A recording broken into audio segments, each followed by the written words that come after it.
Three, two, one. Hello and welcome to episode 207 of Ruse Radio. We are back at it again with a very special guest. Please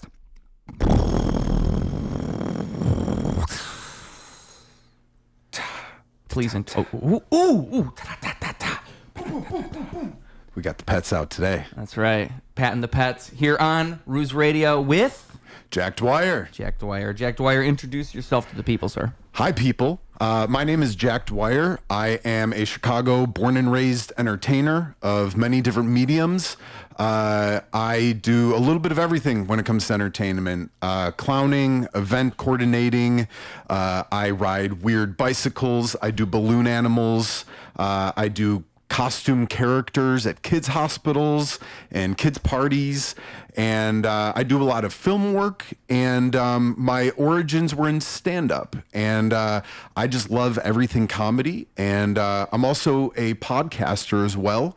I am a co-host of the podcast Hawk Wins Radio Picture Show. And we stream live every Wednesday night at Q4 Radio over in the beautiful Ukrainian Village neighborhood of Chicago. And I'm a super proud Chicagoan. I'm also a tour guide and a painter, and I start to whip. I just do a lot. I do a little too much. Whip cracking. I've gotten into competitive performance whip cracking. Yeah, you just threw that one in there. You sprinkled it in at the very end and almost flew right over my head. There's a lot I didn't mention. I just started whipping. It's like you're trying to be Indiana Jones all of a sudden, you know, like what is whipping good for nowadays? It's, I really got inspired because I go to the Renaissance Fair a lot. And there's a lot of really cool whip artists there. Right? So, is it like whoosh? It's not in front, because that's how Indiana Jones got his scar right there. Oh. You know, when you hold it out in front, it's going to snap back at you. Right. A lot of it, you got to think about it as like a clock. So you kind of like rotate your arm around. And in a way, it's kind of like a magic wand, like a Harry Potter wand. And you... because you could do flicks, you could do like cattleman's cracks. But I'm trying to like branch out with it. I've really only been doing it for like 3 months now. Okay. And I'm hooked on it. I watch Adam Winrich on YouTube. It's a great resource to learn how to do it. There's Canadian whip crackers as well. And I just like, when I'm at the gym and I'm like on the treadmill, you know, getting my cardio in at the end, I'll just watch these videos and I'm at the gym, like trying to like, you know, mime the moves. Yeah. And then I go home, I let my dog out in the backyard and I go and I practice it. But it's kind of fun. I got a really short one so I can use it on stage, perhaps. That's like the ultimate goal. But of course, you know, it is. I should have known. The stage act with the whip. That's actually a pretty good idea. I just didn't connect those dots. Yeah. How big is the little one? It's a 4 foot. It's only a 4 foot. So it's really not too far. A little longer. About your wingspan. So you could, like, if you had a bottle or something, you could whip it. Yeah, I can crack that essential, that water bottle off the ground right there. I can even hit the cap on it now too. I got kind of good at it. But this guy can knock a cap off. I practice. You got to film it in slow motion. Those videos go viral. Yeah, those are cool. Cool. Yesterday was my birthday, actually. So I told my girlfriend after we went out for dinner, I go, you know, I didn't get a cake. I didn't get to blow out my candles. So I really want to do it this way. And I lit a candle last night on top of a slice of cake and I pop the flame on it. It took a little bit. Are you worried about whipping the cake? You're probably worried. I hit the cake, but it comes with the territory. I got the shot though. Which was clutch. But no, man, you just see it in the shot. The cake is fucking mangled. It's it's destroyed. Just whipped to pieces. Yeah. I did have to pick it up off the ground a couple times. That did not make the end cut. But, you know, another reason it's a short one is because I also wanted to use it while roller skating and biking. I'm really big on roller skating and biking. I do a lot of the meetups around the city. One of the big ones is Critical Mass. Is she trying to attack that box again? Yeah, I'll give it to you. I'll give it to you in a sec. She's got my coat right now. Margot's sniffing me out over here. But it's called Critical Mass, and it's the last Friday of every month, and it's a big bike meetup that meets in Daly Plaza, right underneath the Picasso piece. They do a loop around Picasso, a little loop around the loop, and then they go to different parts of the city. Sometimes it's the Lakefront Trail. Sometimes it's, you go westbound around the United Center. Last couple of months, we've been going through Bronzeville and Chinatown, and always ending at the beach, always ending in like a super fun party. But the idea is it's just thousands of bicyclists, and a lot of people have freak bikes and weird fun bikes. And I'm super into that. I'm very much a blue collar guy as well. I grew up on the south side of Chicago, so I kind of had to learn a trade, just to exist out there. Yeah. So I do a lot of like woodworking, tinkering with mechanics of things, painting. And my last summer project was to restore this old rickshaw. It was like a pedicab, like the bicycles with the benches on the back. Right. So I buffed out all the rust, repainted it, changed out the chains, the brakes, the tires. And we take it out a lot. And I have 2 tricycles and 2 bikes, so I think 10 wheels in all. So how far? Like, you said thousands of people or 1,000 people? Yeah, it depends on the month. Depends on the weather, but yeah, it's like close to thousands of people will join to it. And how far along do you ride? It's like a long path. So it depends. I think it's anywhere between like 8 and like 15 miles. Okay. Sometimes maybe a little longer. And there's different groups out there that do different rides. Critical Mass is just the big one at the end of the month. But there's, Chicago Push Social, Chicago Skate Social. There's so many groups out there that do these kind of activities weekly, Right. So I encourage folks listening, if you're into any of this kind of stuff, I think people lose sight of, the internet being a place for people's unwanted political beliefs. Yeah. But in reality, it was meant for connecting us. So I think it's important for people to find those groups to do the things you like to do. Yeah, I would say the problem with the internet is that it's not even.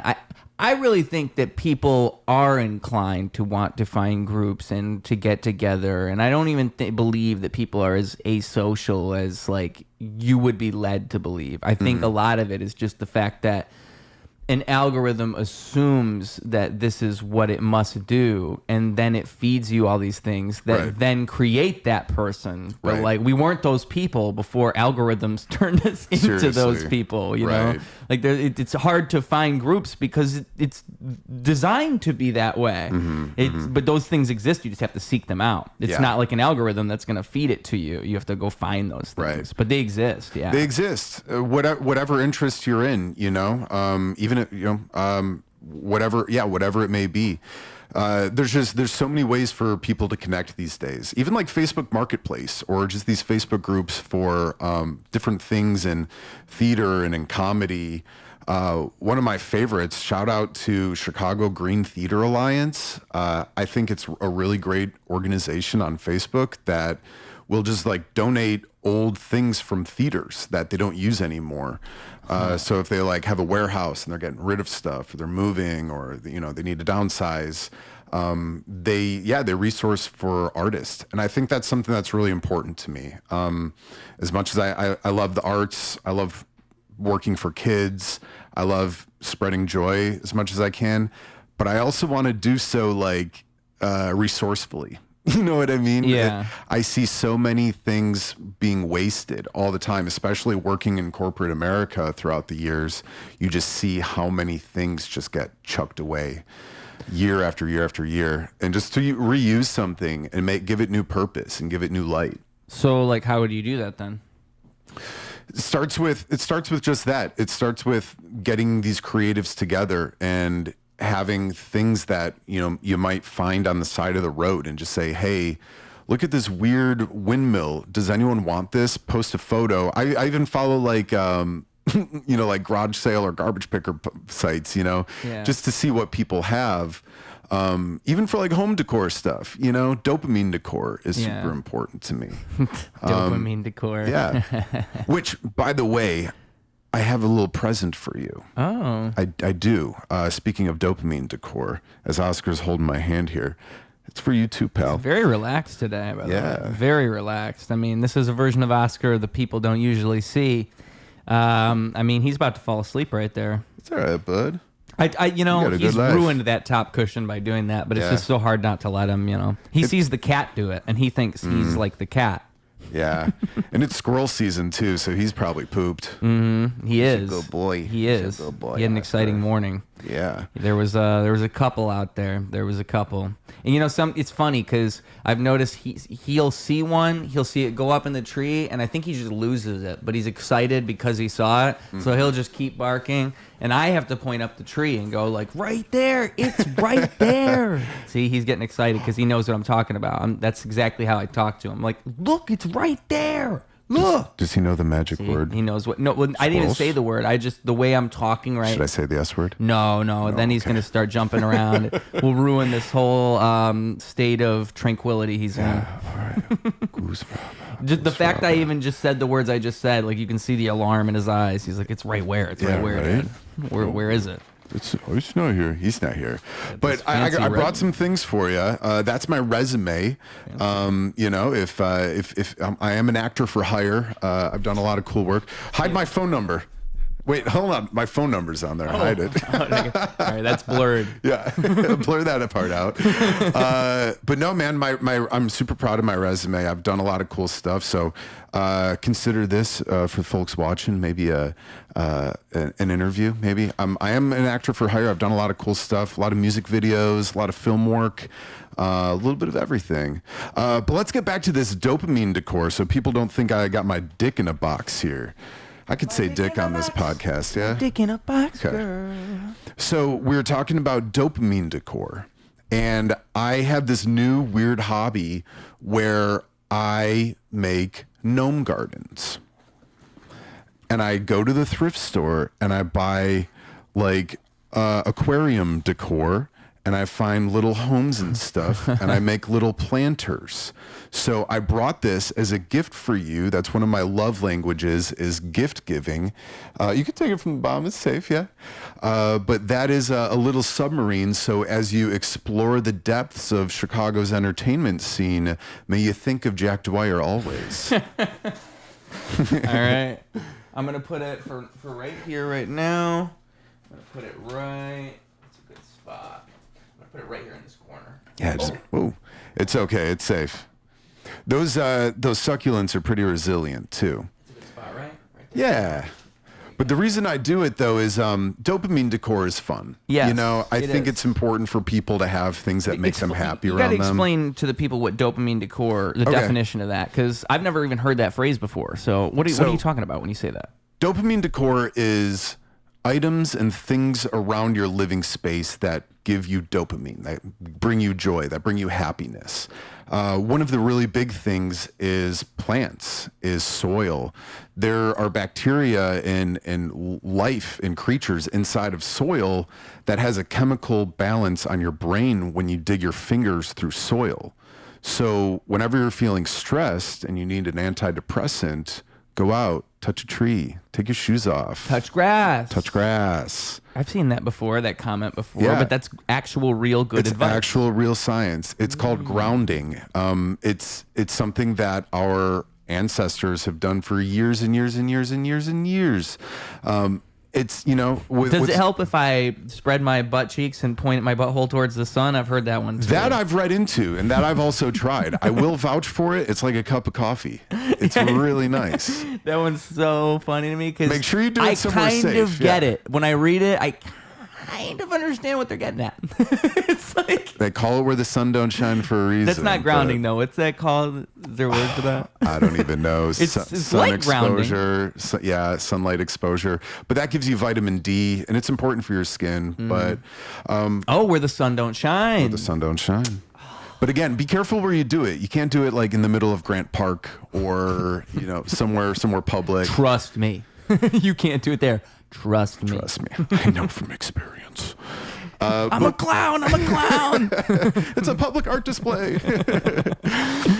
But yeah, grounding is real. And I think it's important with, dopamine decor of, when you live your life, having things around you that make you happy.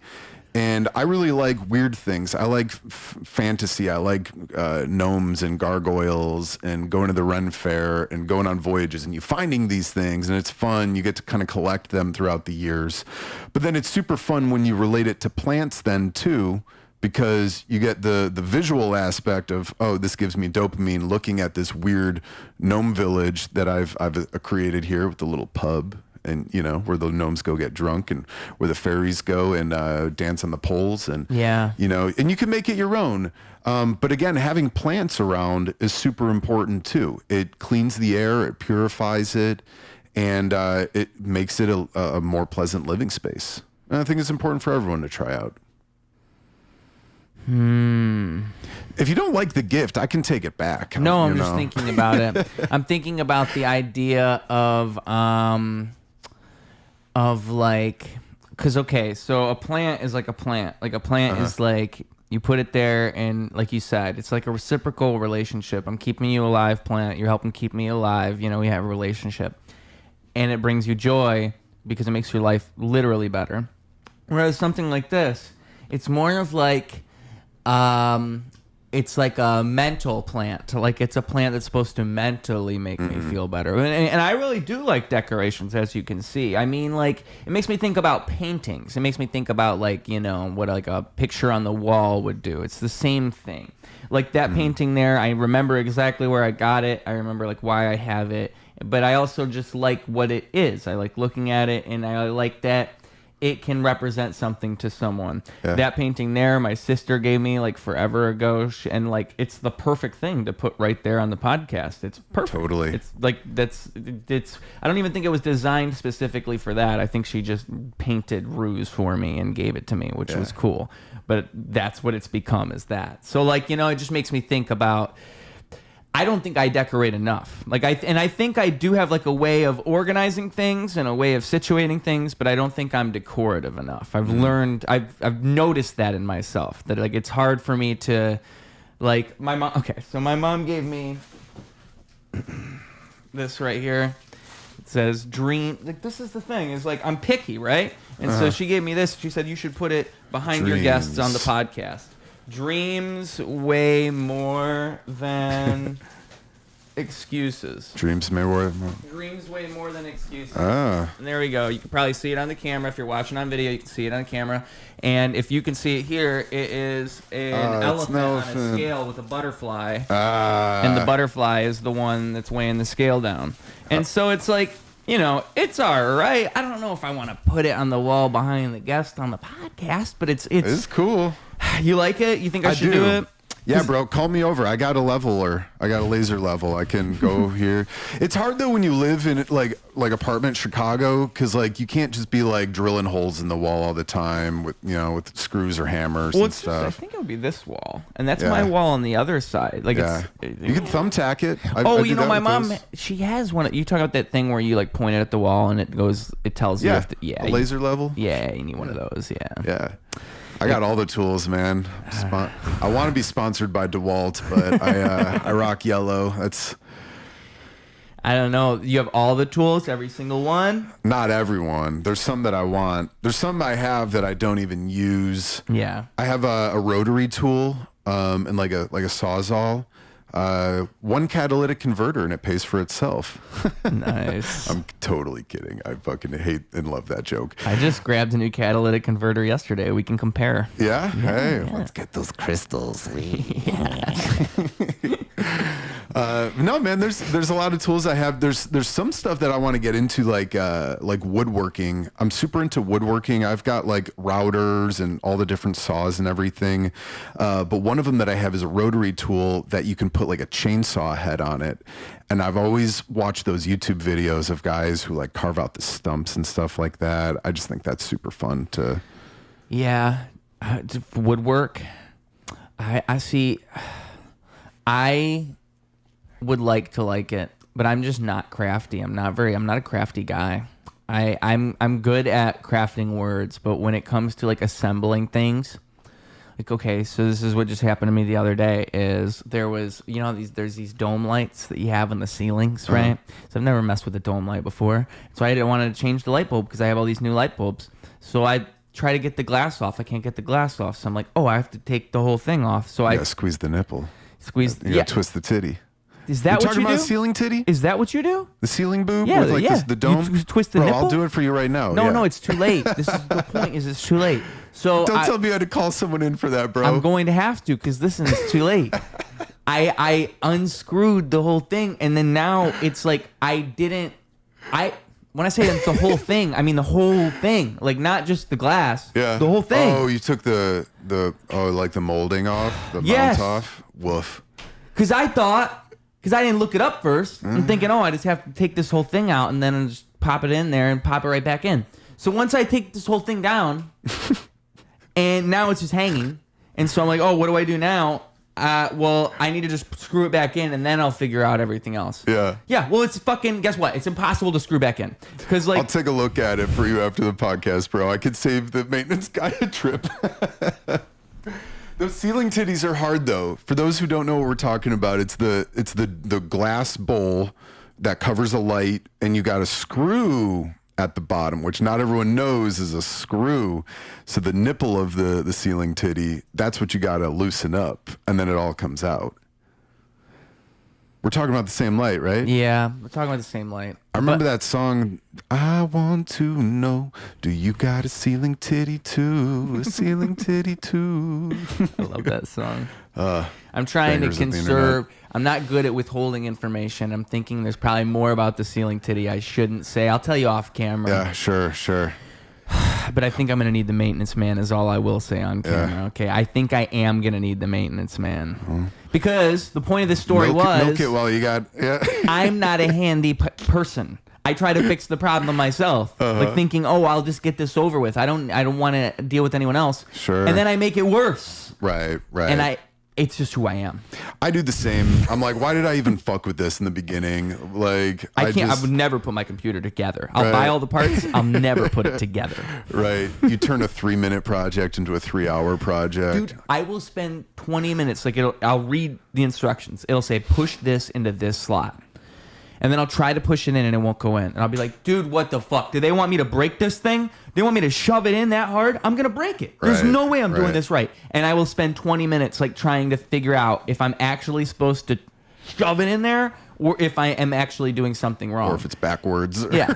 Yeah. And usually I'll fuck up along the way and I will shove it in there and I'll fuck up one of the little things, like the little fibers. Right. Then you got to get a new one. Yeah. Dude. I don't even want to touch it. I don't even want to touch it, and it makes me sad because if it's an apocalypse, I'm probably gonna die. Like if I have to fix things and be a mechanic, dude, I'm so fucked. Yeah, I'm so fucked. I can write a rap song though. Yeah, hey, that might feature in the apocalypse. Yeah. For what that's worth, yeah. It's important to know some stuff though, But again, YouTube is such a great resource to find that stuff. I really like a lot of these pages. There's this one guy, I forgot his name, but he's a dad, and I think he lost his daughter, but he makes YouTube videos to teach young people how to do things like change a tire or replace light fixtures or whatever it may be, just so you can go on and watch it. But I like that kind of stuff because there's rules to it. Yeah. There's like set standards where you got to plug this plug into this receiver, or I need certain size screws or this or that. Like there's rules to it. You're saying the exact things I hate. These are the things that I hate. Like, why can't everything be the same? Why is it all gonna be fucking different? Right. I mean, you can improvise a lot of stuff. You know what I mean? Zip ties and WD-40 go a very long way. Duct tape and duct tape for sure. But I like it because there's kind of rules to it, which is why I don't like computer editing. Like I've tried so many times to and I do video editing for my podcast and for my own stuff, but I'm such a perfectionist when it comes to that I'll freak out about a couple frames of film, right? And I way overthink it, and I'm like, I think I learned that at a young age that I'm super not into it. Again, I think it's because I have ADHD. I like to move around. I'm always just like, let's fucking lift this thing over here, blah, blah, blah. So it's hard for me to sit at a computer for a very long time. And then I had that realization when I was real young getting into like entertainment, because I'd made a reel. I made a sizzle reel for a script that I had written.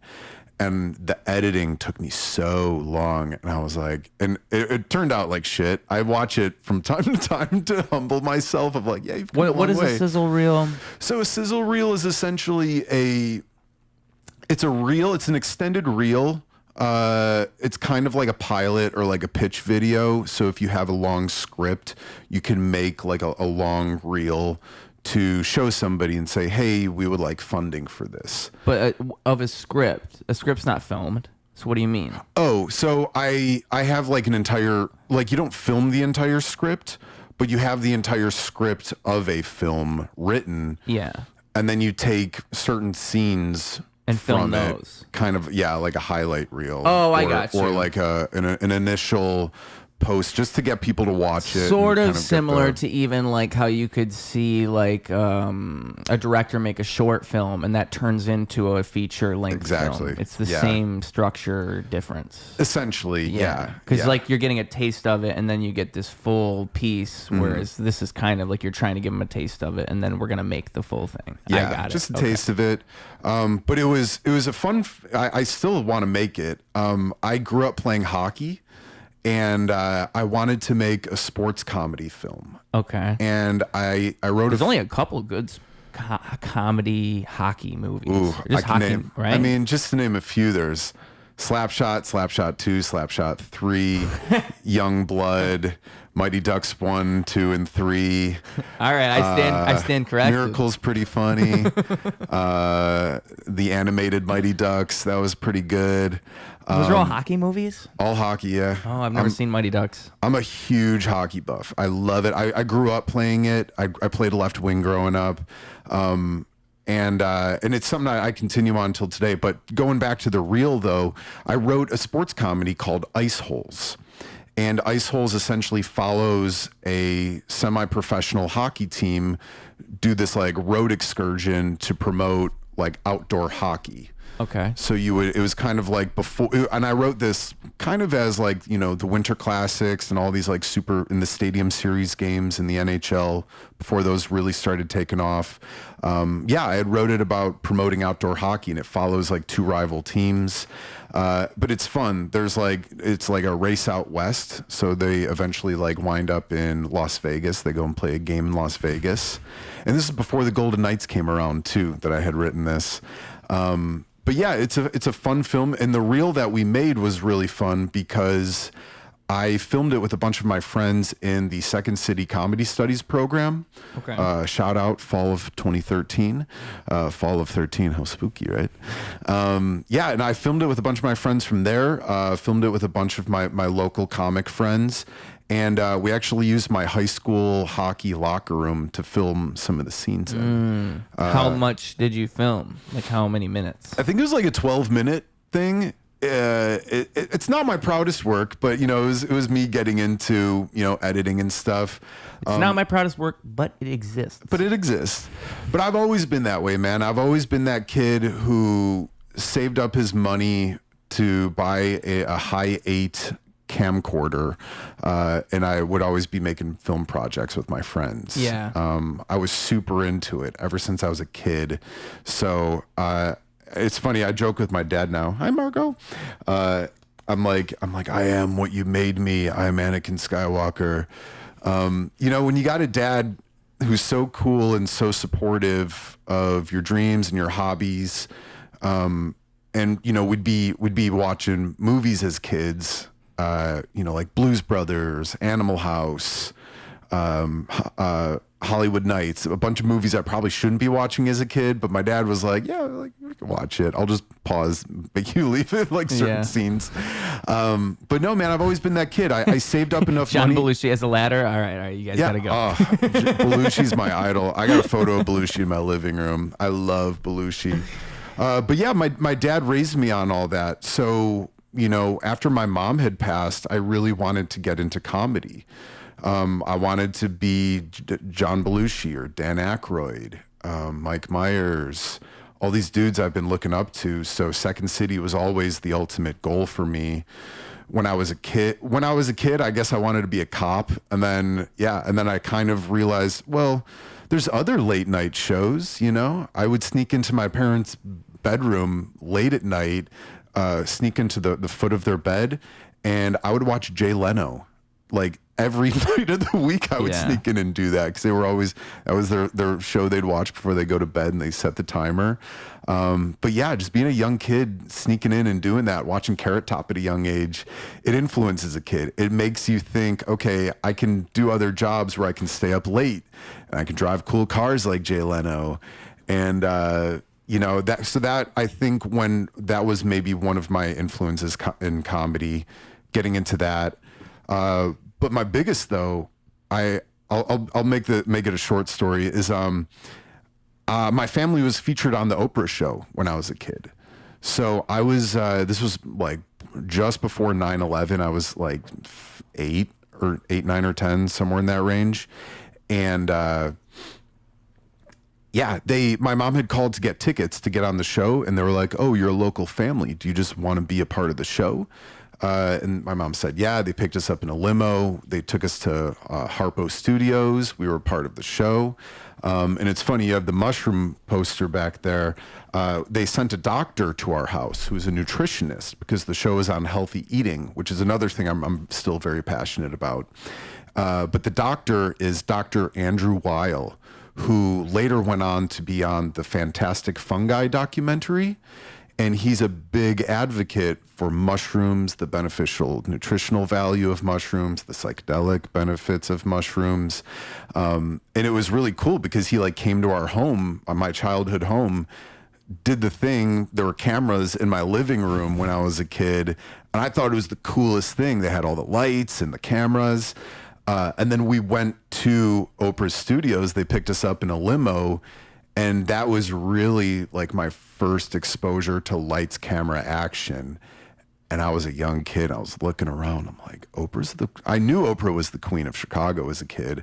I was so timid. I did not take a photo with her. I was so timid by her her power. I loved Oprah as a kid, and I was just so starstruck.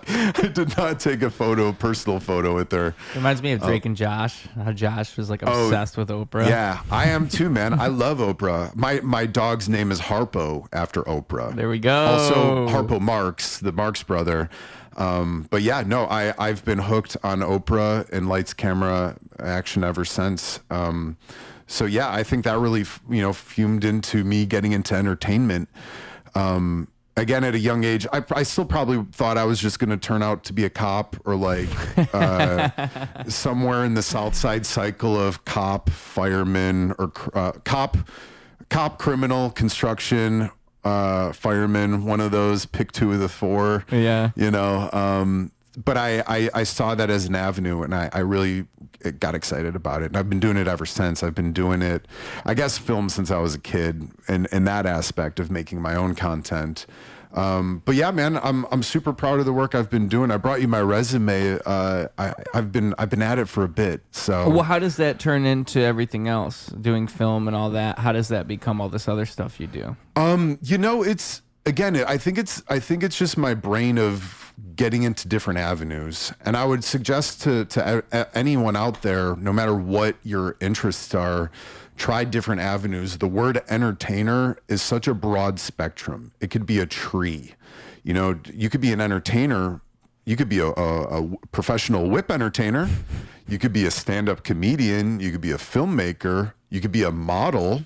You could be a photographer. You could be a filmmaker.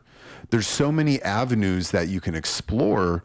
And I would totally tell people, try it out. had I maybe focused on one thing, I might have been really good at it, when I was real young, sneaking into comedy clubs, underage, using a fake ID to go do stand-up. Had I stuck with stand-up from a young age, I probably would have been real fucking good at it. I still write like a stand-up, though. I still keep notes in my phone, and, when I'm doing a podcast, I'll like drop a line that I had written, or I'll test it on my friends, But yeah, like I said, I think it's such a broad spectrum, and there's different skills that you can learn. And when you have all these different skills, you're a better player because you're like a Swiss Army knife. Yeah. Have you ever heard the quote? I mean, Joe Rogan said it a million times. I think he's probably where I first heard it, but it's just such a great quote. Once you know the way broadly, once you see the way broadly, you see it in all things. I think that's what it is. Mm-hmm. And to me, it sounds like a samurai quote of his. I think it's what it is. I think it comes from a samurai, but it's just so true to life. It's one of like the most truthiest truths I've ever heard, right? Yeah. Because like everything is sort of interconnected in such a way, and that's why I would suggest learning things in a broad way as much as possible, and being open to learning. Like I've always said, because I'm a musician, I've always said, like, you should record your own music. You should, that's why I have all this equipment in the first place, is because I've always recorded my own music and made my stuff myself. Really based on utility more than anything. I don't want to have to go to someone else and deal with all that in order to make something happen. I would rather just have everything that I need here, and I have an idea, okay, let's do that, and then I can just make it. Right. The only thing I don't do is make beats, because that's a whole other job that I just don't even want to, but that I could, and that would teach me a lot. And that's the whole point, is you learn from all these things. And then you can go into another situation where, like say I'm in a studio and I'm the rapper in the studio now. Well, now I know exactly what this guy is doing because I've mixed my music myself. So I know why it sounds wrong, and I could tell him exactly what he's doing wrong because I know what he's doing wrong. Right. Whereas if I don't have that information in my brain, it just sounds wrong to me, and I don't know what's going on, but it just doesn't sound exactly right. And like that's the type of thing that only experience can tell you. And then also like editing has taught me so much, just with pacing, like video editing. Oh, hey, there he goes. There it is. Editing has taught me so much with video editing has taught me so much with pacing, because it'll be like just understanding context, and like if I'm scrolling and I see your video, what am I seeing? And like that type of thinking does teach you a lot about just any art form, because it is all about context. Yeah, everything is context and like timing. Yes, and translating something to a viewer, because like you might think a video's good, but what you're actually trying to get across isn't coming across. Right, and it's all context. And like, are you actually communicating the idea? Like with podcast clips, right? Their attention. Yeah, like if I were to make a podcast clip, or say what's a good podcast clip would be, a good podcast clip would be, you just randomly bring up something you brought up in the last 30 minutes. Like there's one in there. There's probably 10 of them, because you'll bring something up, you'll explain what you think about it, you'll have a whole concise idea. So don't cut to me like interjecting, don't cut anything to me. Just get all that stuff with you explaining the idea. You probably have about like 2 minutes of that, maybe 3 minutes, and cut that down to like 30 seconds to 40 seconds, and then boom, you got a clip. It's that easy. It's as literally Macho Man would say, it's the cream of the crop, baby. You get the cream of the crop. Coffee in the big time. Once you've done that like 10, 20 times, it just kind of becomes something you understand. Yeah. And that's the difference. Yeah. So then you can see then you see a shitty clip and you're like, oh, this just kind of sucks. But you know why it sucks. Totally. And that's a world of a difference. So learn everything. I mean, like, even if it's not something you need to know, just learn it just for fun. Right. Like I'm trying to learn more about the craft of stand-up comedy. And I never plan on doing comedy, but I want to understand what's going on better. It's a beast. People do it so differently too. Yeah. One thing I would suggest, though, to piggyback off what you're saying, is to learn new skills and try new things. There's so many cool people out there, and I guess that's why I consider myself a historian as well, because I love reading about old entertainers or old, people who made Chicago what it is. Because you learn from them. You see what they did. You see how they kind of shifted the times of when they were around, how they did things differently. One person I would totally suggest you do some research on is Jim Henson. Jim Henson's like artistic endeavors outside of Sesame Street and the Muppets and all that was so cool and hip for the 60s and 70s. He did a lot of like psychedelic art, but when you watch his videos, it, like you were saying with how to create a cool video, go back and watch Sesame Street. They've perfected it. The numbers, the letters, it'll pop up on your screen within rhythm. And if you watch, I watched this documentary about Jim Henson. I think it was on Amazon. But it was so cool because he was doing stuff for adults as well as kids. He was doing commercials. He was doing nightclubs. He was doing children's television. But again, like as a musician like yourself, that's totally something you can learn from of seeing how he did the video edits of it. Okay. I didn't even know he had a rich history like that. Yeah. I thought it was just Sesame Street. I mean, another thing I should say to piggyback off of you is like, this guy, you give him the chance, he'll lick your face off. It's okay. I'm a dog daddy. I always have to warn people because, like, I don't know if you ever go through this, but like having podcast guests over, I'll have the Oscar, like he's trying to make himself familiar and you'll see him start to lick people's faces. And people always want to be polite. They don't want to like say, hey dog, stop licking my face. So you kind of have to tell them like, hey, by the way, if you want, you can tell him he's in your space. I'll take some people like when I was a kid, dude, I don't understand how someone didn't stop me. I had a dog. Her name was Bailey. Her collar's up there. Oh. I would keep my mouth Bailey. wide open like this. And I would let her lick the inside of my mouth. And like everyone would look in shock, like the whole family. Yeah. And then no one like ripped me away from the dog. Get a room, man. Dude, I can't believe I did that. And I did do that. That's Oscar, not a... your butt's right by the mic, dude. Here, Oscar, can you lay down? Can you handle that? It's Can you lay okay, down? buddy. Can you lay down? He's my boy. Good boy. Come on. He's a good boy. Come on. Lay down. How old is Oscar? Oscar he's turning 10 this next 10. year. I think he's 9. You're a gentleman. I think he's 9. You're a gentleman. He was born in 2016, so yeah, he turns 10 next year. Good boy, yes he is. You know, we were talking about Chat GPT earlier. One thing I did on Chat that blew my fucking mind, you go on and post a photo of your pet and ask the AI to humanize them. So make your dog a person. And it'll ask you a couple questions. It'll say, how old's your dog? What's their personality like? What are their favorite colors? What are their hobbies? And it'll do it. It'll crank out an AI generated image of, yeah, your pet is a human. I did it to Harpo, my dog, and it came out as this like spunky little pinup girl. And I was like, oh shit. That's too accurate. Because she's like a young, hip girl, probably super liberal, you know, kind of tough, wears leather and pearls, you know. Yeah. I think Oscar, I mean, it'd be pretty easy to pull him off as a human. You just get a picture of him, and like he's kind of like an anxious guy.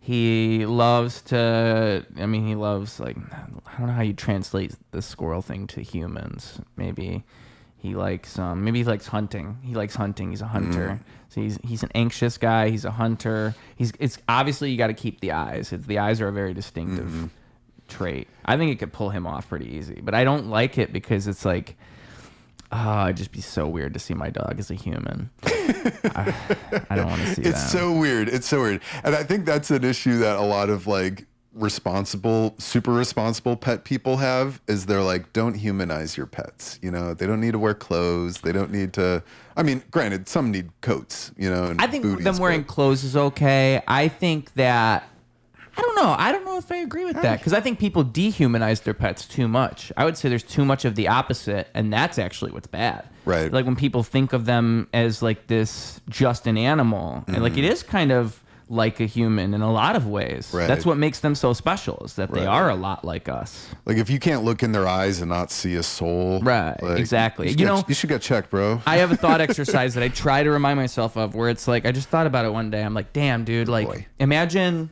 in a world without definition, like a world without nothing has a name, right? Because you just define things like a dog is a dog and my dog is my dog, and you're so used to these things. But imagine it wasn't that way. And I didn't define him as my dog or as anything. And he's just this living being that exists. And just like I'm this living being that exists. Yeah. And that's a whole different way to think about it.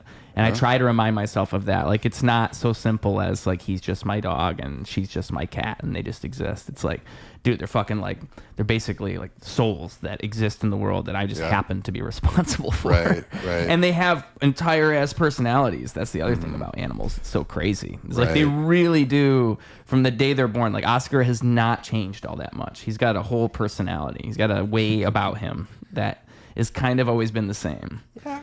Like, you could never get it out of him. He's just kind of this awkward little guy who he's never quite been sure where to put himself. That's kind of his thing. He doesn't know what to do with himself a lot of the time. Yeah. So when he's so relaxed, at the beginning he was being so relaxed. I was very impressed with his activities. He's giving me like George McFly vibes sometimes.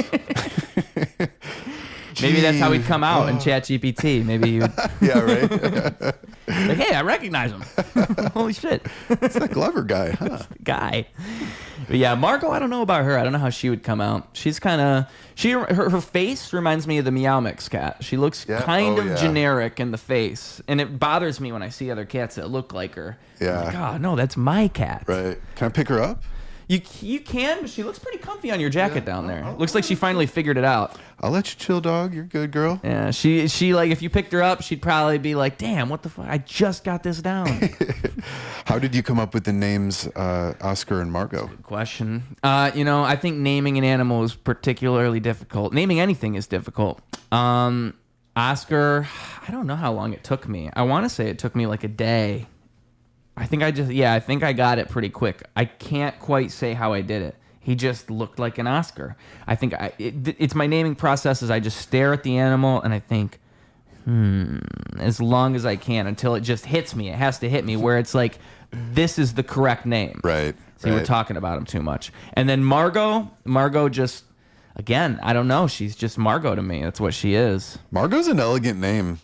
Like the Royal Tannenbaums Margot. Mm-hmm. I remember watching that as a kid. And I was like, what a cool name. I call her Margaret when I'm upset with her. Margaret. Uh-oh. Someone told me that Margot wasn't short for Margaret, and I've actually done the research. It is short for Margaret. So I was right all along because I never looked it up. I just thought they were the same. Yeah. Oscar, there's nothing else to call him. Also, Oscar, you might have to go in the other room, buddy. You keep standing up. You keep standing up, shoving your butt in everybody's face. Okay. Maybe we should stop talking about you. Yeah. Maybe we'll stop talking about you now. We'll change the subject. It's okay. Poor guy. But Hawkwinds Radio, okay? So how...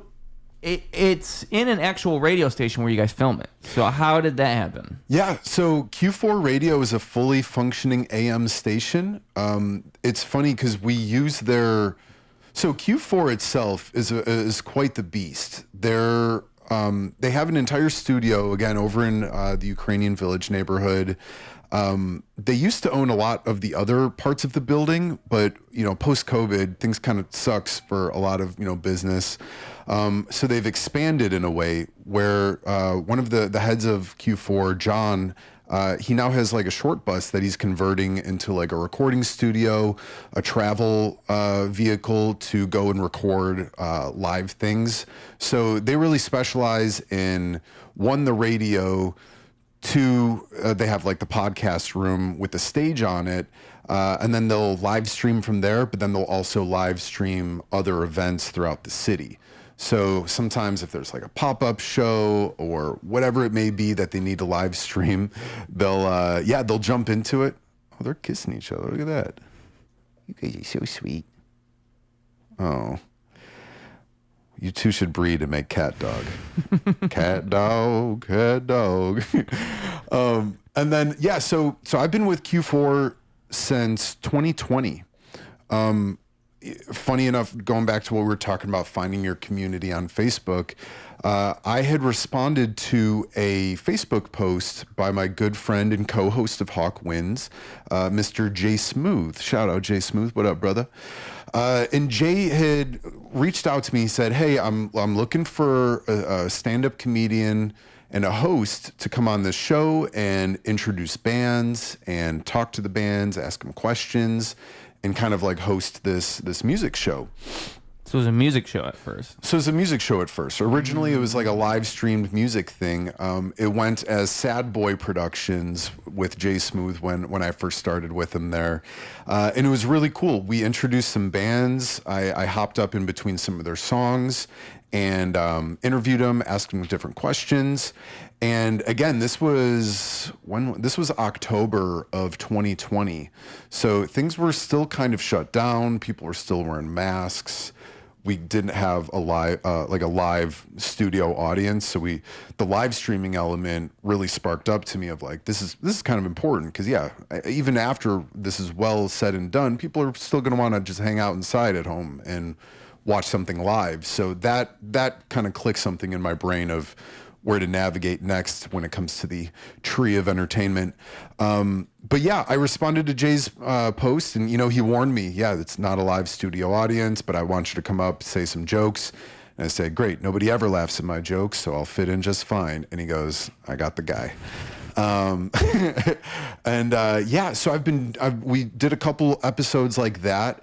And then eventually the very first Hawk Wins show that we did was a holiday spectacular. It was 12/12/2020, Frank Sinatra's birthday, and I hosted and organized the show with Jay Smooth, and we booked 13 different performers to come up, perform some original music, perform some holiday music, and we had some fun along the way. Santa Claus came by. We had some elves show up on the show. Spotlight Sparkles, who is Santa's #1 rock and roll roadie, he made an appearance on the show. The ladies loved it. It was a really fun time. And again, it was live streamed. And then afterwards, we saw a big importance for it of having a platform for these musicians and comedians to come up, continue to perform post-COVID, continue to tell their stories, and continue to show off the art scene of Chicago. And it took a couple meetings with me and Jay Smooth where we got together and we're like strategizing on how to do it. And Jay called me back out of the blue one day, and he was like, let's just do it as a video podcast. He's like, you and I co-host, let's make it happen. And we've been doing it for about 1.5 years now.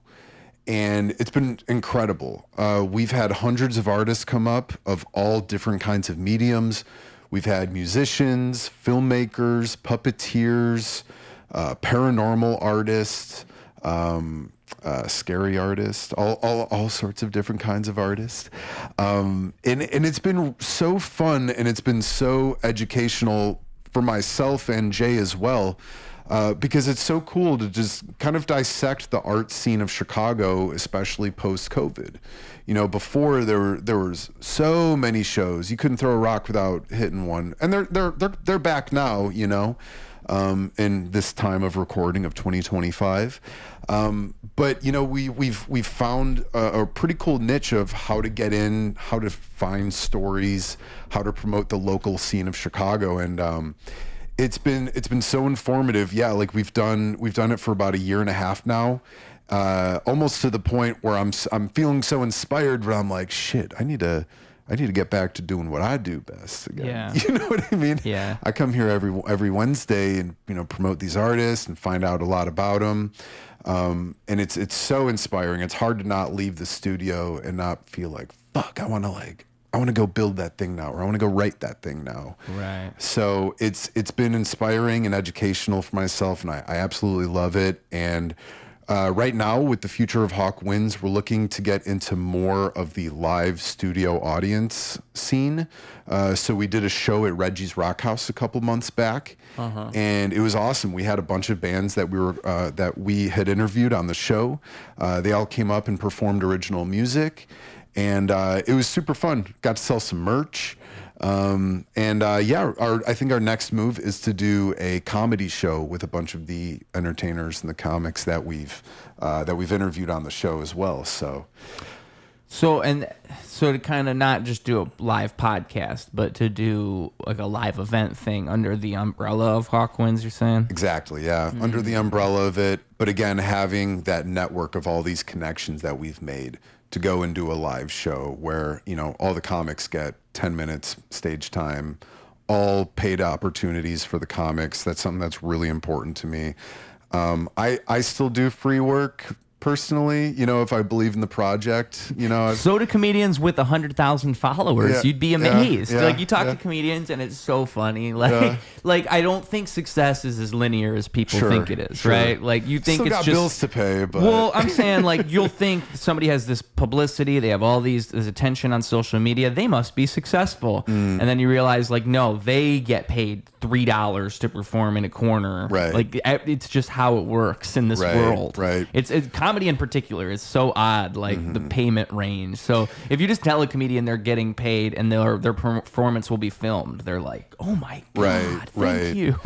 And I haven't had my performance filmed in 3 months. Yeah, but that's important to me though. Is that that stuff matters. It does matter. Yeah. We were talking before we started recording, and I was saying like I like doing this podcast because I'm offering genuine value to people that I couldn't otherwise offer value to. Sure. And to me, that's what I want to represent as a Absolutely. whole. Like I want my entire brand or whatever to be not me, but all of these people that encompass what I am, because that's what I like. Like by making it not about me, that elevates everything in such a way, and it elevates everyone else. Right, It just a rising tide raises all boats, or something like Hell this. yeah, brother. Yeah. And that's how it really works. Yeah, it really totally does. does. Really and then, does. like you're saying about doing a live show. So I just started putting together comedy shows. The next one is the second one. It's the Cash Bash. It's going to be at Surge Billiards again, and it's on 9/11 but backwards, so 11/9. 11/9. November 9th. And Never that's forget. what you said. Never forget. forget. My sister said I should raise towers for the event. I was like, that's genius. But tragedy plus time is comedy, right? but I do think that like what I love so much about it is like you just said. It's once you've done a show like an interview show, you've developed all these connections already. So it's just about bringing all these people together now into one setting for something real and tangible. And that's the coolest part, because that's what it's all about. Again, it's like creating a real moment that we all are a part of. That's really what it is. Yeah. I mean, to me, like, I love making music, I love writing music, but nothing compares to performing music. Like, I don't even understand when people just kind of phone in performances. I can't think that way. To me, that's what it's about. Right. Is about the actual moment that we are sharing as I perform a song or whatever, So I just love creating moments, and I think it's so cool to do that and to have. To create a community in such a way is creating this big moment over time. It's really, you're building something in this way. Right. So it's cool that you're doing live events, because I really think that's the right step. Yeah, and it's important to me because like I said, I still do free stuff from time to time if I believe in it. If I'm getting something. When you say free stuff, you mean like unpaid, just like a unpaid gig or something? Yeah, I'll still do it, but as an events person. And as somebody who's done entertainment for so long, who's done so much like pro bono stuff, that if I'm taking a slice of the pie from income, from admission, from charging tickets, I'm very respectful of the artists who come and perform with me, because again, I've had to do a lot of stuff that wasn't paid, and honestly, I fucking love it. I love it. It's my favorite thing at the end of the night after a great show, where I can go up to my friends and give them an envelope with fucking cash in it and say, thank you for your services. Thank you for participating. Thank you for shining your light and making the world a happier place. We're all doing this together.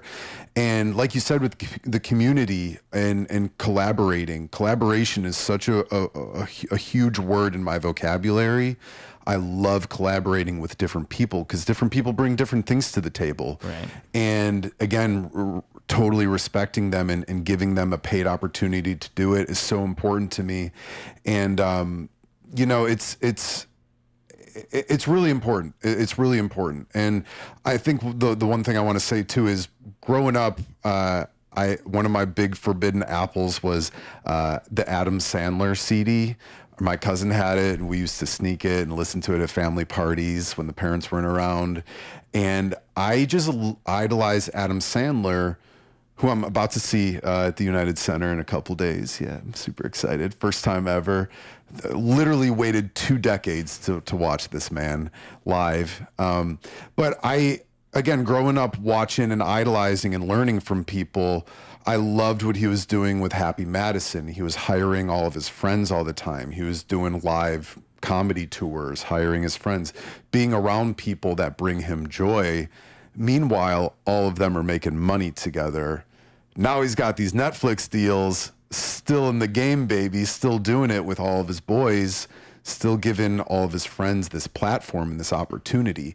And that's something that I've always greatly admired about him and other people in comedy.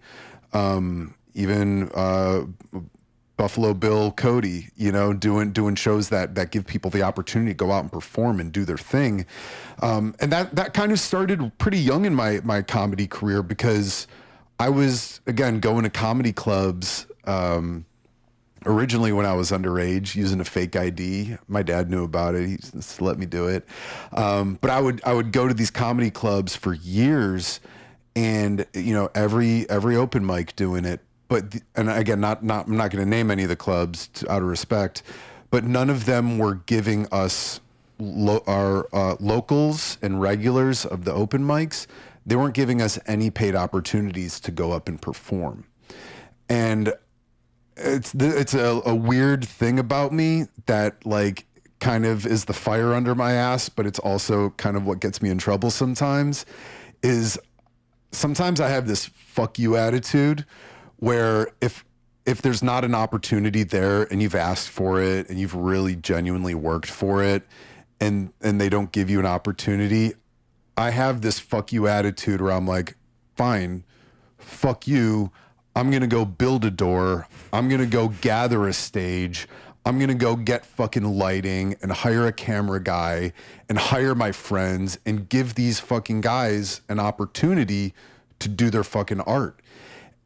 And it's funny because I did do that. And I started, and this was maybe, I was pretty young in the game. I was like 23 when I started doing this. And I was working at the time at 115 Bourbon Street. It's one of the greatest entertainment venues on the south side of Chicago. It's been voted that many, many years in a row.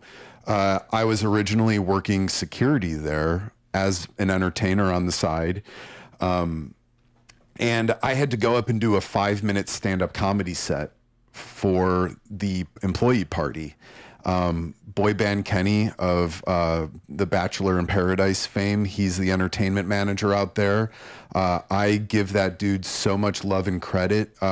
He taught me so much about the business side of entertainment and how to book these shows, how to make posters, how to promote the event, how to, how much to charge, how little to charge.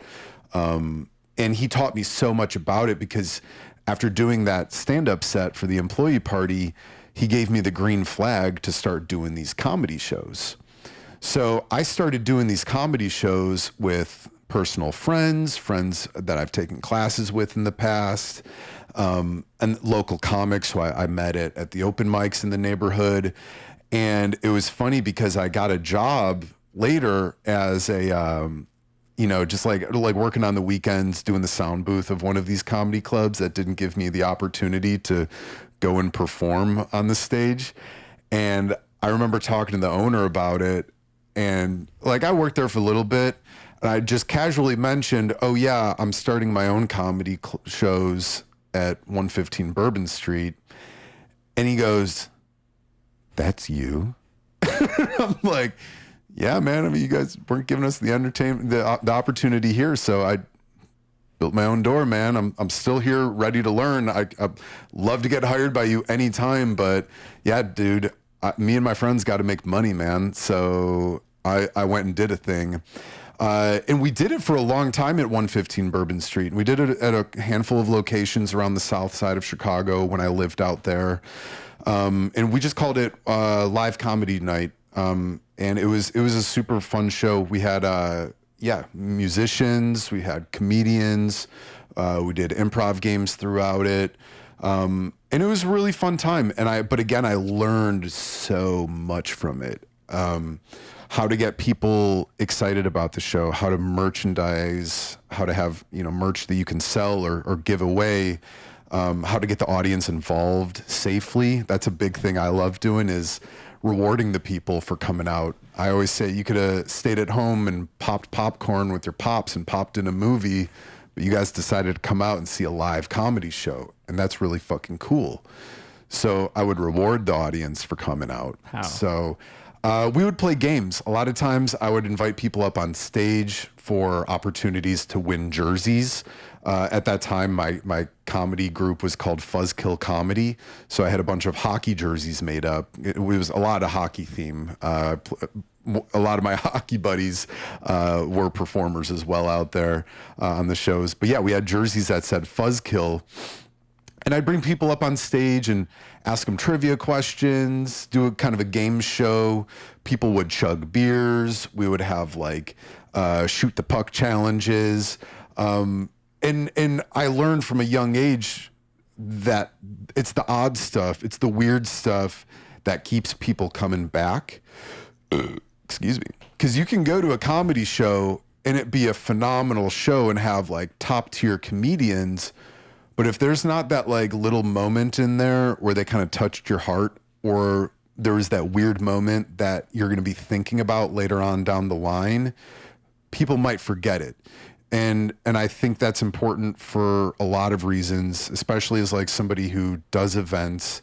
People might not always remember your show. They might not remember your name. They might not even remember your face, but they'll remember the way that you made them feel. Right. That's important. They'll remember the way that you made them feel. So it's the little things, going up to a table, buying them a round of beers, checking in. Hey, you guys having fun at the show? They're oh my God, that's the fucking host. Oh my God, that's so cool. It's the little moments that kind of poke out to me. And that kind of has bled into other things in my artistic endeavors of spectacle art. The things that are not so expected all the time. So you walk down the street and then there's a large puppeteer holding a whale that's marching down the street with bubbles.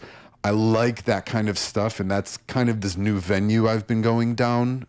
I don't want to say new venue. I've been doing it for close to 8 years now of spectacle art, I guess.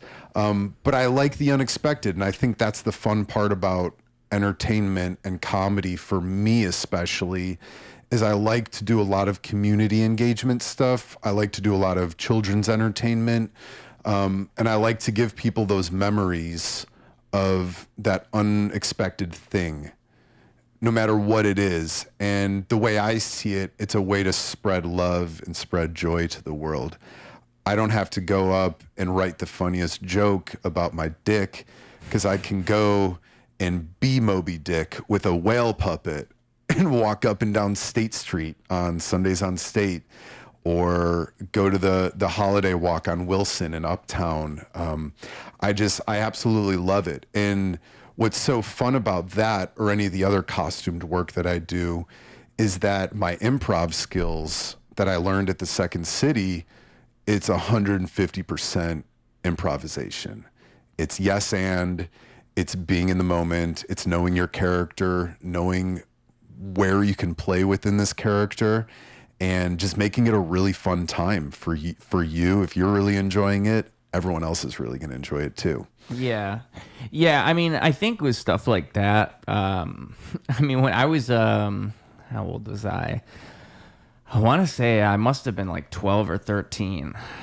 It's probably in 6th grade, but I was in a town neighboring my town, because that's where my friend had moved to. And so I'd go to his town, and then he had a friend. So I was hanging out with my friend's friend. My friend didn't really like this friend, so he didn't want to hang out with us. And I can't remember whose idea it was, but we were going to dress up like superheroes and we were going to go around town and save people, right? That was what we did. And so, like, I think I put on, like, tighty whities above my pants or something like this, and I got, like, as much of a cape as I could.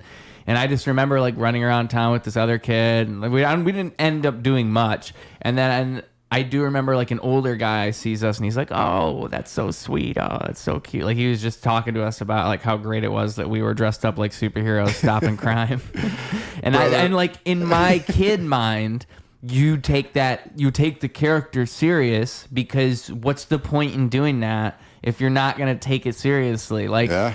And I think, like, improv and all this, like, it kind of, at a certain point, you're just kind of overcomplicating what you're doing. You're just playing. That's all you're doing. You're really just playing. Sure play. And so you got to commit to what you're playing. And, like, what I was playing then was a superhero. So, like, Right. if I was a whale, I'm a whale, dude. I'm a whale. Right, right. It's just what it is. It's what it is. You don't, You in gotta- your mind, you really have to believe it. And, like, Yeah. I remember in my kid brain then, I could believe it. I think still now. And I think that's what's interesting about great actors, is that they can play so well. They can believe what they're doing. Yeah. Like, to me, the hard thing about something like acting is that you must suspend your own beliefs, and you must forget that you know the ending in order to properly experience the moments that are Right. within the story. Like, you know this guy's going to die, but you can't remember that in order to properly exist in this moment. Yeah. So it's like how stuff they like feel that. in that moment. Yeah. Yeah, that's what's so hard to me about that. I think improv, in a sense, it's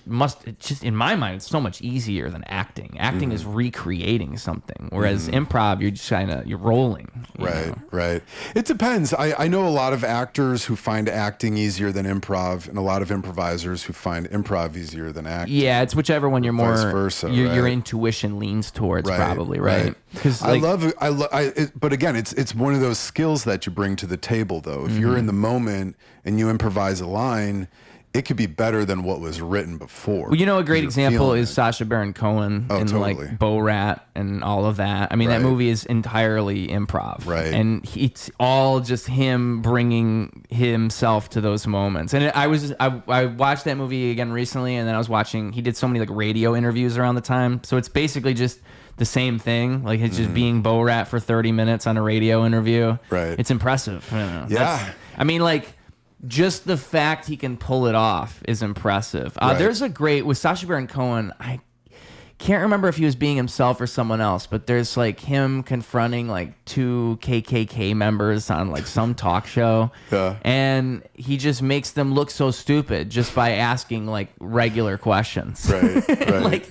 he's just really good at rolling in the moment and like making the other person look the way they're gonna look naturally. Right, Like that, he right. just pulls it out of them. Right. And that's what he's so good at, is like just getting you to Sheer- do what he wants you to do. Right. Which is And people will do while it. also playing a character. Right. That's not easy. Right. It's a lot of things to juggle.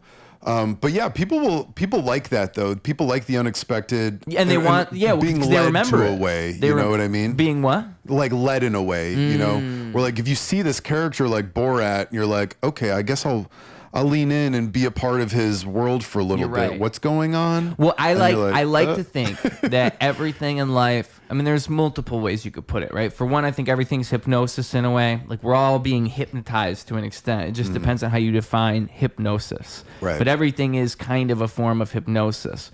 But the other thing I would extend on that with is that everything is a story. And like, we're all stories that we tell ourselves. And that's how hypnosis works, is you're just reframing a story. Right. Like someone like Derren Brown, he explains it so well, because like, he's one of the best mentalists the world has ever known. You familiar with Derren Brown at all? I don't think so, no. Oh, he's really big in the UK, but I would really recommend looking into him, because like, I mean, he'll tell you that everything he's doing isn't like what he does. One thing that he's done is like he's proved in his own way that a lot of these people who are mediums are really cold readers, because he can cold read people. So he'll like do a cold reading where he'll be sitting across from you and he'll say like, so right now I'm seeing such and such in my You've mind. had trouble with your mother. Yes, and then he'll Tell fish me, for how was your information. relationship with your father? But it's not just that. It's that, oh, your mother's here with us right now, Right. and she's telling me this that I'm now telling to you. Right. And so it becomes this weird predatory thing where Right. you're really just preying on like people's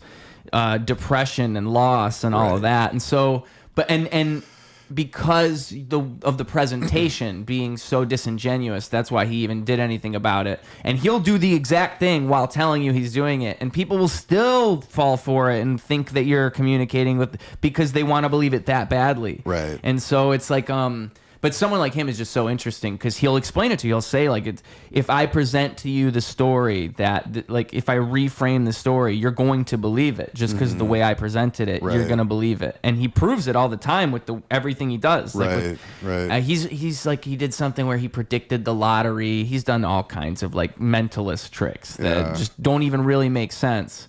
Another thing mentalists will do, or like they'll make you say a certain thing, like you'll say a thing and they'll trick you into saying it somehow, but you can't really quite figure out how they got you to say it. And stuff like that is the same thing in my mind. It's like everything really is just a matter of presentation and what you see and what you don't see, it's a matter of interpretation. Right. It's presentation. It's owning it too. Yeah. Like you said, going around as a superhero, you gotta own it, dude. 'Cause you can't just be some fucking kid with skid marks and on the outside if you of your believe it, pants. if you hypnotize yourself, they will believe you. Yeah. Like that's really the trick, is Right. if you really believe it, they will believe it. Right. Yeah. And I think that, like you said, it comes down to like acting. It's what makes a lot of great actors. It's like wearing a skin. It's like you unzip somebody's body and you slip into it, and then you're that person. But again, you got to believe it. You truly got to believe it. And there's so many different ways to practice that. And again, improv is one of those great ways where you can kind of explore the how is it like in this body? What is it like being this mentalist or a whale? Where does Jack Skellington's real ambitions? And it's fun because you got to believe it. For the young and the old. To share a fun story, I work a lot with my girlfriend in her company. It's called Moments of Magic Chicago, and it's a character company. And she's got all the Disney princesses, Star Wars, superheroes, Batman, Superman, pirates, a little bit of everything when it comes to costumes. So we get hired a lot for kids' parties, and then we also do a lot of volunteer work with different organizations. I've done the Buddy Walk before. I've also worked with Holiday Heroes for many years, which is a great nonprofit organization. I totally suggest you guys check them out. Holiday Heroes is an organization that sends costumed characters into pediatric hospitals. Ooh. So I would go in as Spider-Man or Batman or Superman or a leprechaun, or I've done a lot of different characters with them. And it's such a great learning skill as an actor because, one, you gotta know the character front and back, because these kids, they know they know Spider-Man. They know all of Spider-Man's bad guys. They know Spider-Man's best friend. You got to know all that stuff. You got to know the psyche behind Spider-Man, and even Batman too, and know what makes them tick. What, like, if a kid says something to you, you got to have that like improvised response ready to go. Batman, how are your parents? They're all right. I just saw them last week. Yeah. You're not the real Batman. I have so many kids. They're like, "You're Bruce Wayne," and I'm like, "No, I'm not. I've never heard of the guy." But you gotta like sell it though, and I talk to a lot of the actors that we work with Moments of Magic, and they all talk about the love of dissociation when you put the mask on. Because when you put the mask on, you were no longer Jack Dwyer. You were no longer Ruse. You were Spider-Man. Right. Yeah. And in a way, it's very freeing to do it because you get outside of your body a little bit. You get to be somebody else for a day, and it's so important, especially with the hospital visits. I worked a lot with some orphanages. A lot of like kids who were like really, really hurting with cancer, and to see the changes on their faces was so empowering to the kid, especially for their own psyche, The doctors loved it, but the families was the biggest thing. There was this one family I was with. I was dressed as Spider-Man, and they started crying. They were like weeping that Spider-Man was there, and they had to like come out, and they're like, I went to the next room, and they came up to me later, and they were just still crying, and they're like, hey Spidey, they're like, we just want to thank you so much. They're like, it has been the worst 3 months of our lives, and I have not seen my son smile in 3 months. And when you came in today, that gave him so much hope, so much joy. I'm getting goosebumps just talking about it. And that, and in moments like that, it really hits me super hard, because that's really one of the reasons I got into comedy and entertainment as a serious career.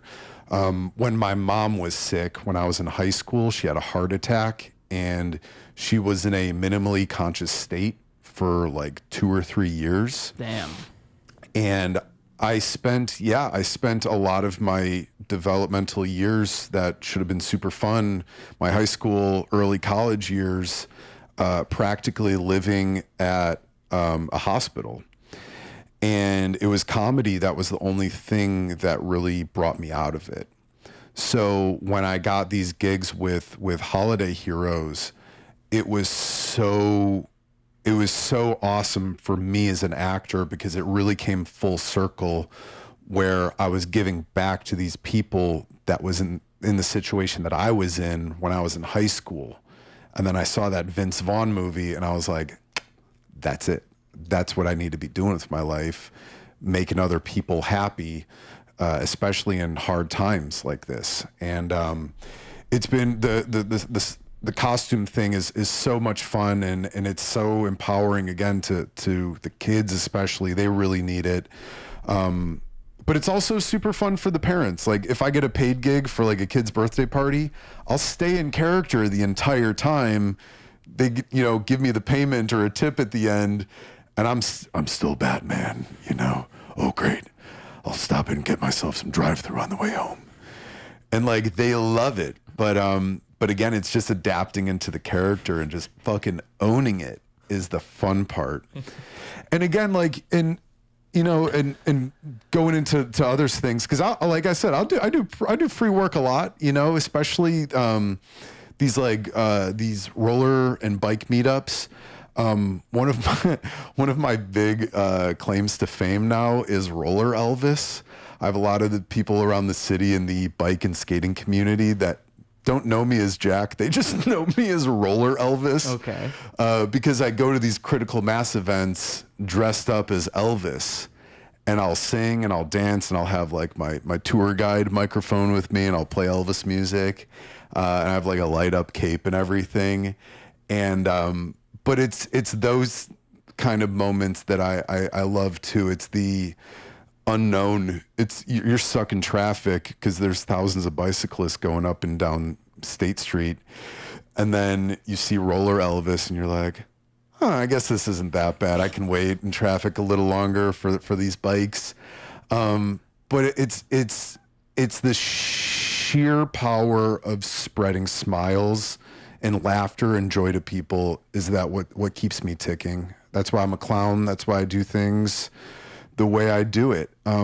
Because again, you never know what somebody's going through. Somebody might have the worst day ever, but you come rolling by as Elvis, or you're dressed as Spider-Man. Someone shared an elevator with Spider-Man. It's those moments that people are going to remember, and it's that dopamine throughout the day that's going to keep them going. Yeah. And what do you remember? When you think about the things that you remember in life, it is those moments. It always is like that random thing that you saw that one time, that stuff that sticks out, or like you said before, how things make you feel. It's right. Like the surprise or the joy that something made you feel is really what you're remembering, not even the thing itself, but the feeling of the thing. The emotion of it. Yeah. The emotion. Aura is such a big thing that people Aura don't talk farming, about. yes. Yeah. You're an aura farmer, I think. Right. I think you farm aura. I like to gather it. Yeah. I keep little crystal balls with my Renaissance Kids stuff. comment, do you think he's an aura farmer or not? You know, does he have a little aura snow globe? Does he have one or no? Give me your aura. I want all your aura. That's a good character, an aura goblin. Or a goblin. I love that. Just farming all the aura under a bridge with the troll. You could have an aura troll or a goblin. You could have a whole aura team of characters. At this point, it might be the exact time to do it. Like it's Christmas, it's Halloween time. Throw in Christmas too, though. Aura Santa, but with aura. Do you ever Santa go to just gives out Renaissance? aura, you know. Do you ever go to Renaissance fairs? An aura goblin would kill there. You'd be the belle of the ball. It would. I have only been to a couple, and I've never dressed up, but it would be fun. It'd be fun too. I just never have had like a costume to wear. So, yeah. But that's another thing where it'd be want. so easy to commit to the bit. It'd be so easy because you're just there. I mean, everybody's doing it. Right. If you're a witch, be a witch. Be a witch for a day. Yeah, start casting spells on people. Right. And that's the fun part about it is that like with stuff like that or going to these steampunk events or whatever it is, you don't have to be an actor. Yeah. A lot of these dudes are fucking dentists and they just do it on the weekends because they love doing it. You get to be a character for a week and disassociate from your normal life. Yeah. It's such a freeing and beautiful thing. It's really, really fun. Bro, come to the Renaissance Fair with me this year. You'll love it. What should I be? I'm not sure what I should be. I want to think about my character. I want to workshop my character so that way if anybody comes up to me, I've got it all figured out. I think I'm going to be like the first thing that's coming to me, just striking me right now in this moment, is I'm a hunter-gatherer type character. Like I work with everyone else, but really I'm the one that goes out in the village and gathers everything. So I go out and do all that. Everyone else just kind of stays back, and I come back with all kinds of game and stuff. Usually squirrels and small rabbits, but sometimes something big. I love that. Yeah. Yeah. Like That's just what came to me just now. I like that. It might get better. There's a thing in the cosplay world. My name's Roy. His name's Roy. His name is Roy? Yeah. Shake my hand in character, Roy. Oh, shit. Let me think. Okay. Shake my hand in character. That's a huntsman shake for sure. A good slap and chuck it.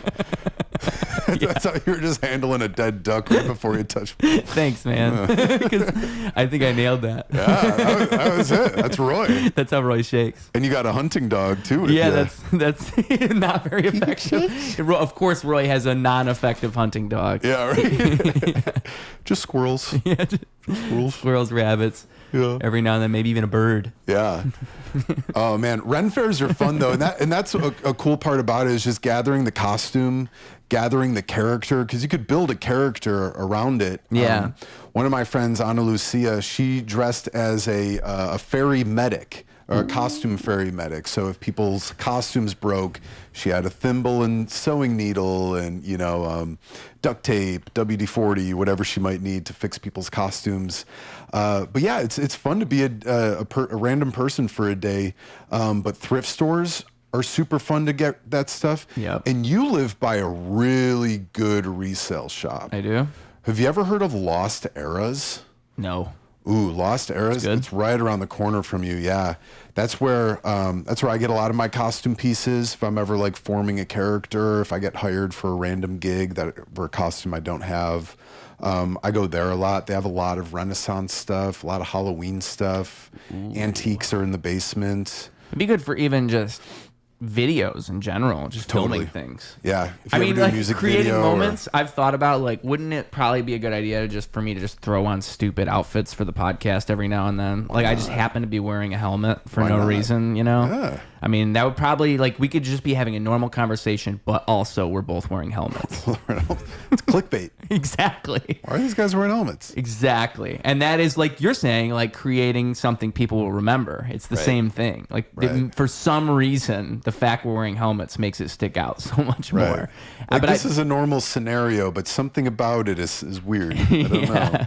Yeah. Something's peculiar. I think like there is an art to that, and I think like, grabbing a costume and making a character, you can create a whole character out of a costume from a place like that. I mean, all you need is like I'd probably want a good, like, I'm trying to think how Roy would look. Roy would probably need some loose pants and a loose shirt. If I had something that I could like tuck in a little bit, maybe like roll up the sleeves.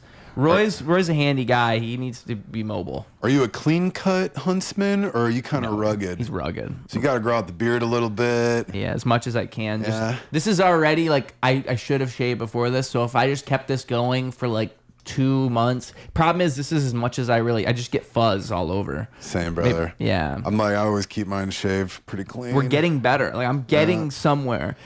Okay, guys, this is episode 207 of the podcast. On episode 2000, I think I might be able to grow a full beard. Yeah. 2000, I think a beard might be able to happen. I've been real good this year. I'm asking Santa for a beard, full beard. I mean, like maybe it's like when you hit puberty, maybe it's the same thing. Like just one day the beard just comes in. Right. Maybe I'm gonna hit second puberty and my beard's just gonna. Is that how it works? Do you just hit second puberty and the beard happens? Menopause. I hope so. I think so. I want that. Yeah, right? I want a beard. I want the option. I don't even want the beard. I just want the option. Right. I don't have that. When the mustache happened because I stopped shaving around 2020 and I realized like, oh my God, like I can have facial hair. And then I just shaved everything but the mustache. And that's where we're at. Cause and I've never shaved the mustache since. It's a good look for you, brother. Dude, it's done so much for me. All right. But the thing is, like, it's purely also because there's no other options. I can't grow in anything else. There's just nothing. I could do like a Fu Manchu, maybe keep the chin strap, do something like that. Yeah, when I grow mine out, I just look like Johnny Depp ordered off of Temu. Hey, that's something. It's rugged. It's cool. It's going for something, but it's not. I want to look like fucking Robert De Niro when I grow out my beard. You know what I'm saying? Like I want to look like that. I want to look cool. Yeah. Fucking like I want to look like a man. Yeah. But instead it's just kind of like, like it looks like I'm slow. It's like the 10% turning into a werewolf. Like I'm beginning to turn into a werewolf, only 10% though. Right. And so the hairs are just starting to sprout out. That's what my face looks like. Yeah. It does not look like a beard. Right. I just want like a hefty Burt Reynolds mustache, See, now I'm actually very happy with my mustache because I think I'm lucky. A thick one. I'm blessed because you kind of is genetics. You just kind of have to hope your mustache is going to work. But like a Burt Reynolds, if I could have like a thick, like just like thick with caterpillar, that might be nice. Thick. I like the ones that are like is this what you're talking about? Where it's like it's like one big like hang down, the thing that hangs down, like right over the lip. Not so much a Fu Manchu, but like a hefty one. I think we're talking about the same thing because I don't mean like hanging down on the sides. I mean like right over the and it's all kind of like roomed downward a little bit. Yeah, those ones are nice. Those ones are nice. It's like this guy fucks. This guy fucks. That's what. So people have told me to like do like, oh, you should curl your mustache hairs and do all this. I'm like, I don't think I'm the guy for that. Right. First of all, you have to be like a girl and like have time in the day like doing makeup. Like I have to have time to go in the mirror and curl my stash. Right. I don't think you guys know what my life is like. I don't do that kind of thing. Yeah, I don't serve craft beer, or I'm not a barista in the yuppie part of town. Yeah, it might not work for me. Yeah. My mustache. I'm not punching tickets at an old railway, I can't. That would be fun though. It would be fun to, if it was for a role. Like, have you ever thought about that? Like, if I was in a role for a film, like, how much am I willing to commit visually? Would I shave my head and like do all this for a role? I don't have many limits when it comes to that. I've done some weird shit for roles. But like, I mean, when you're thinking about your everyday life, like when you go to work the next day and they're like, "Why'd you shave your head? Why do you look like this?" Right, and you're like, "Oh, it's for a movie." You've been in that situation. Yeah, I've grown my hair out for films. I've gotten short haircuts for film. I've pierced my ear for a film once. Ooh, that's actually kind of a big one. Yeah, right. But I was young and dumb and full of cum, and I was like, was it on film? Was it? It wasn't on film, but I played like a troubled teenager in my early 20s. They have fake earrings. Yeah, but I was at that point in my life where I was like, I'm pretty cool in the arts. I think I could rock an earring. Dude, you just totally fucking reminded me. I had a fake lip ring when I was a kid. I used to put a magnet under my teeth. Oh yeah, the magnet ones. I had those too. I forgot I did that. Those were cool. What is that called? There's a name for those. There's magnet rings. We'll or call it that. Magnet piercings. There was like a specific name because it was like a stud or I can't remember. Oh yeah, yeah. Magnetic stud or something like that. Maybe. Yeah. That was the move for me. I would have never actually pierced my lip. Hell no. An ear maybe. Yeah. Ear maybe. Like for a movie, maybe I would have done it. I mean, yeah. I would probably do that if I was 15 and we were filming a movie. I would probably pierce my ear if I would probably do the same thing as you. It's not half bad. I think it's healed up by now. I popped one in like a couple years back. I was drunk on Christmas. My sister threw an ear in there and I was like, I thought you were about to say ornament. Yeah, threw an ornament in there. That's maybe this year. But no, I got it for a film. It was, I played like a troubled teen. And it was just like who had like an abusive father.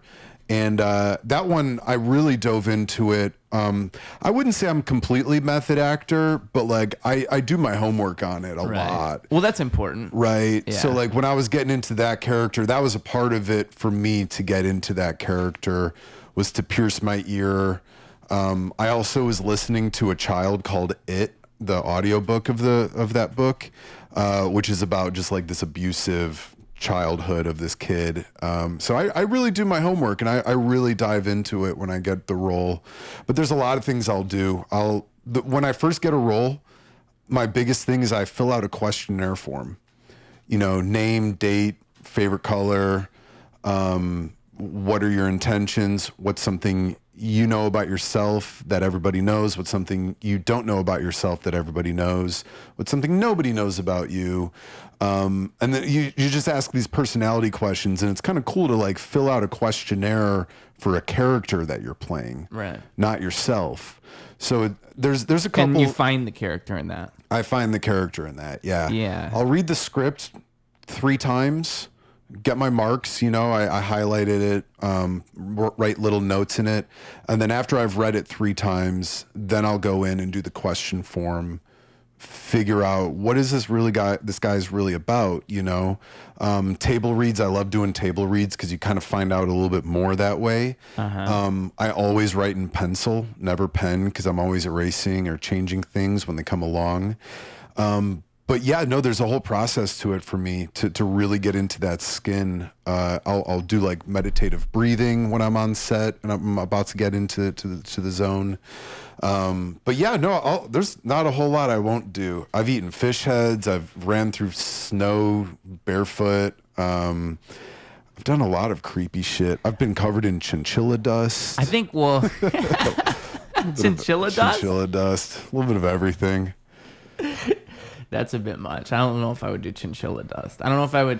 I don't know, because the thing is, like, it's a bit different when there's a camera on you and you're doing a thing. Right. Oscar, come on. Oscar, you trying to give me kisses? When you're doing when you're doing like a movie or a show or anything, once the camera's on you and you know what's about to happen, I think it's much easier for you to then enable yourself to do something. I can't even quite explain it better than that. I just think that like there's a moment when this is like so when I'm holding a camera, I like to like believe in it religiously in this way. Like I like to think like I'm going to capture something. And knowing that and thinking that way is how you capture it. It's like allowing it to happen. And I think acting is the same way. Like you have to just find it somehow.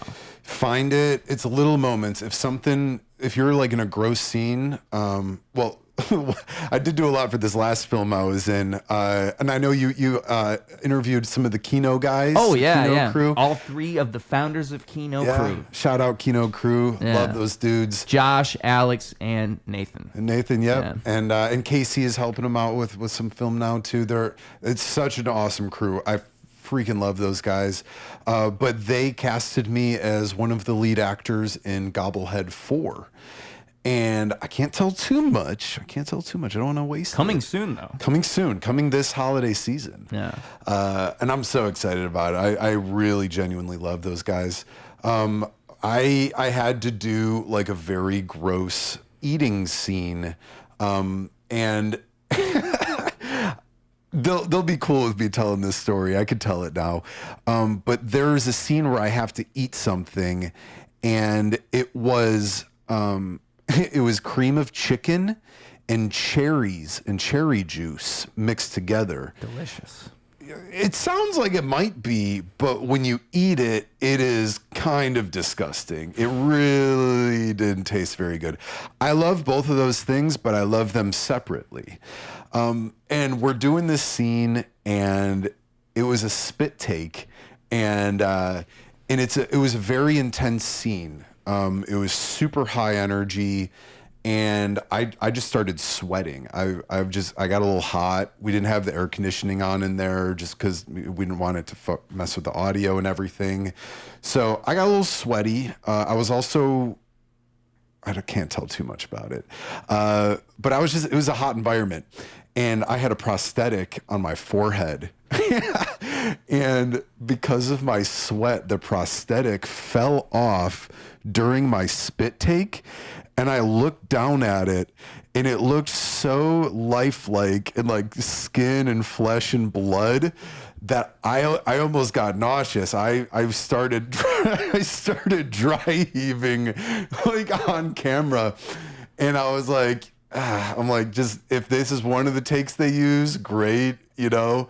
But I didn't realize it was my prosthetic that hit the table until like a couple dry heaves in, because I just stayed in character.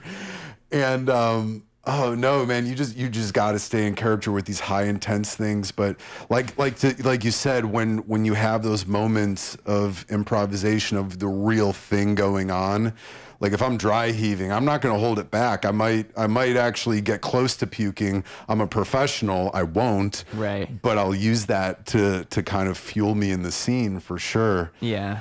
So yeah, we had a lot of fun filming that one. I'm really excited about it. Yeah, I think like that's what makes a great well, for one, you need a collaborative environment where an actor feels free to do that. Mm-hmm. But I think like a lot of great anything in film is like finding that together, like those moments where like you weren't meant to be dry heaving, but then you are, because I mean that's better than anything you could have written, like a genuine dry heave, genuine reaction. Yeah.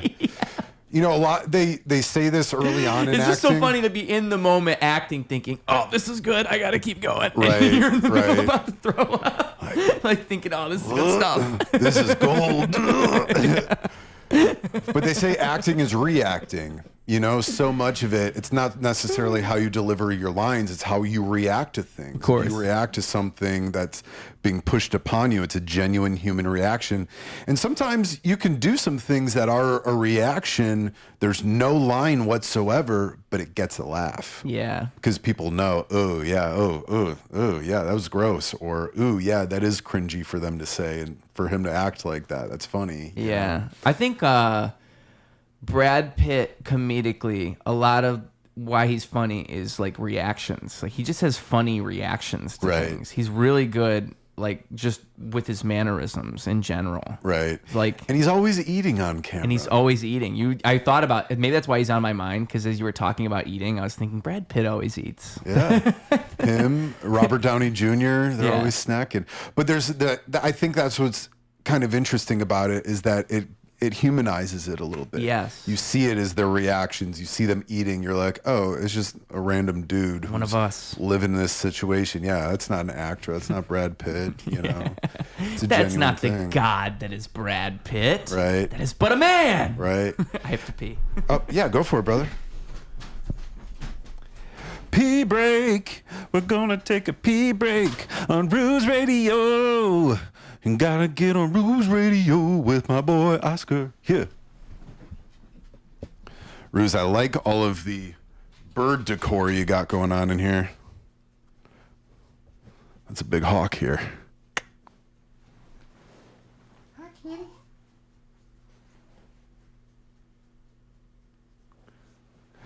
Ruse Radio.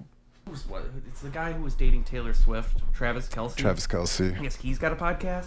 And so it's him and another football player. And it was okay, but it was so fucking edited. Yeah. Because I know what's happening. It's like these guys were told to do a podcast. They're like, okay, let's do a podcast. They do it. And then you have these other people who are like passionately editing it and just cutting out every single bit of what they would consider to be boring. Mm-hmm. And that's like how these YouTube people think.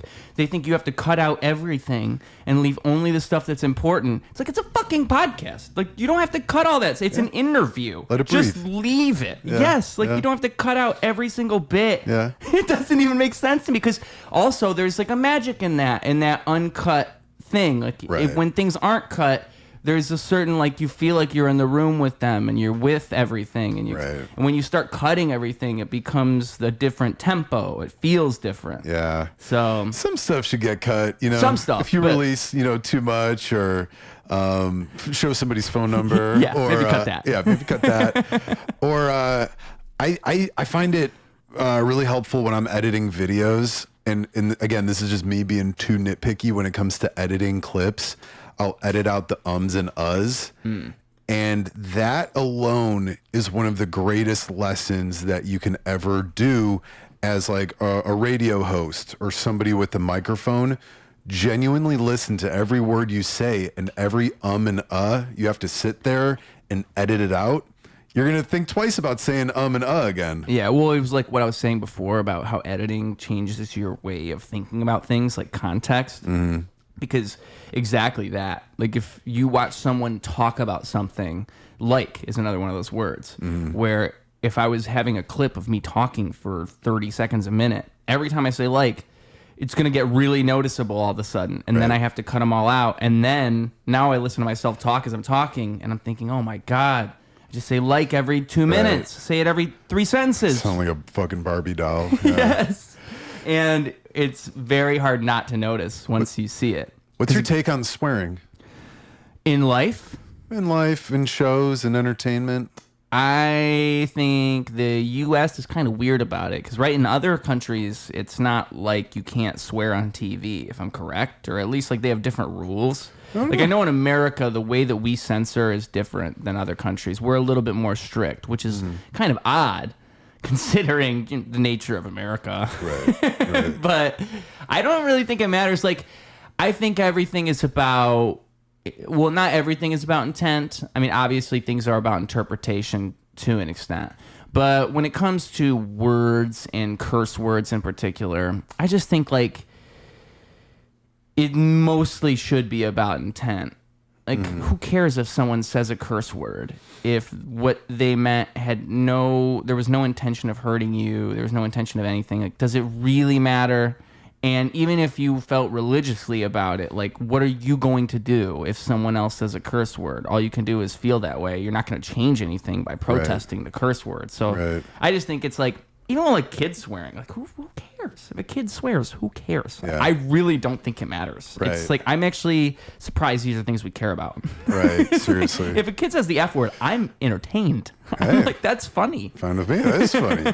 Kids falling down, kids swearing. I like when kids do that's those fucking funny. Hilarious. So I'm with you on that. The way I see it, I'm like, especially nowadays, because I do a lot of work with kids, that I try to stay a little cleaner these days. I like to say TV clean. You know, like, you could be raunchy, you could be funny, but as long as you're like TV clean, you could still be professional. You can still get monetized on YouTube. You know, you're not going to get flagged for anything. But I like a good cuss word from now and then. You know what I mean? If you really need like a good like salt and pepper on top of your sentence, like, it's an interesting an thing. F-bomb goes a long way. Yeah, it's an interesting thing because as But a I musician, don't believe in censorship. I got to make that clear. I don't believe in censorship. And as a musician, with hip hop, curse words are overused. And so if I'm talking about like writing a song, I rarely curse. Like, in the songs I write, like, I don't curse that much. If you like actually were to listen to all the words, I really only swear when it's like necessary, because that's the thing is, like, if you just say a word all the time, then it loses the effect. Right. If I just said the F word all the time, it wouldn't matter if I say the F word. And it makes so- you look more professional and educated, that you have other words you can use. But it's instead of yes, this. which is good, but Gives you that's credibility. truly not even the intent. It's Right. but I think that's the giveaway when you curse all the time or when you use the same words all the time. It's like it shows that you're relying on something and you can't like figure something else out. Because like you can, everything is about the way you do it. You can find a way to do that thing differently and make it interesting. But if you're always just, if it's also subject matter. I think rap, it's like cursing, and then you'll notice that people just rap about the same shit all the time, and that's what drives me nuts. It's like, write a song, and you can even write a song about the same thing, but with a new perspective that's different. Like, if your song is literally just like, I'm rolling on the ops, I'm on the streets, I'm representing my homies, and also I get bitches. If that's your song, like, dude. And that's everybody's MO, man. Come on. I don't get it. I just can't. Because I think you could even do that music and make it cool, but so much of it is just so, like, the laziest possible thing, like the easiest choices. It's like watching a bad movie. It's like, dude, there's just so much. You could do this so much better. Right. They're playing into the cliche of it a lot. Yes. Right. That's what it is. It's the cliche of it. Whereas there's, like, so many street rappers or, like, rappers who rap about parties and bullshit who do it in a way that's cool and interesting. I don't think that's even inherently bad. I just think so much rap has become a parody of itself that, like, it's actually become difficult to write meaningful, lyrical, like, poetic stuff because people don't really, they've been trained not to look at hip hop that way. Where I really think if I was, like, in the 90s, it'd be a different life for me. Right. Because they've lost a lot of the poeticism of it, Yeah, 80s, absolutely. 70s, 80s, 90s hip hop, they were so stick it to the man, poetic about it. But now, it's fuck bitches, get money. Well, in what is expected of you, and like, I think also it's just that hip hop is so broad, and there's really everything is considered hip hop when really it should just be, these are just completely different things. Like, there's trap, there's hip hop, there's old school rap, there's lyrical rap, there's spiritual rap, there's techno rap, there's all this, but instead it's all just hip hop, and that's all we call it. So I think that's one of the problems. Right. But define that genre of it. Yeah, it's like if you called all rock music rock. Like, if we still did that and we never changed it. It doesn't even make sense. The subgenres of it. What are your favorite subgenres of hip hop? I like boom bap a lot. Like, boom bap, there's just something about the way the beat sounds. I just think that just sounds right. How would you define that? Boom bap? Yeah, it's like boom bap is like 90s, like 808s, like boom. It sounds like a boom bappy type beat. Okay, like something you got a like boombox over your shoulder. Yeah. Like, it just sounds so good to me. I cannot explain why. What else? What other hip hop do I really like? Subgenres of hip hop. I mean, like, I like whatever you would call what Dr. Dre was doing in the late 90s, like the sample based hip hop like that. I don't know what genre you would call that.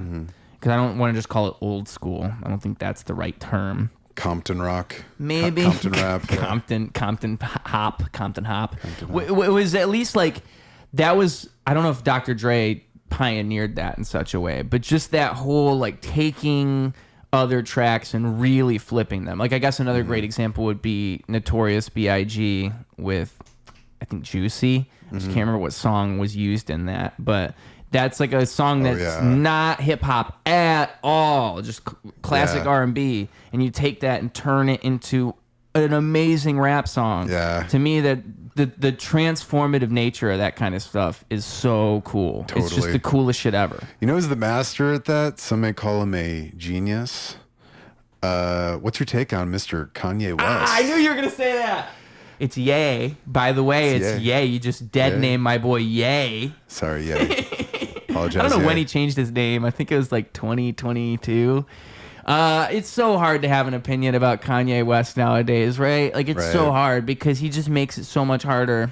I've said so many things about Kanye West, and then, like, every time he just makes it harder because I've tried to back him up for so long, and then, like, his most recent antics, it's like, dude, like, come on now, come on now, you're really. Now, I really think that the song was funny. I actually do enjoy the song. I just think it's just a funny. I think he's self-aware. I think Kanye has always been self-aware, and that's the thing that's hard to pinpoint about him, is that there is a certain amount of,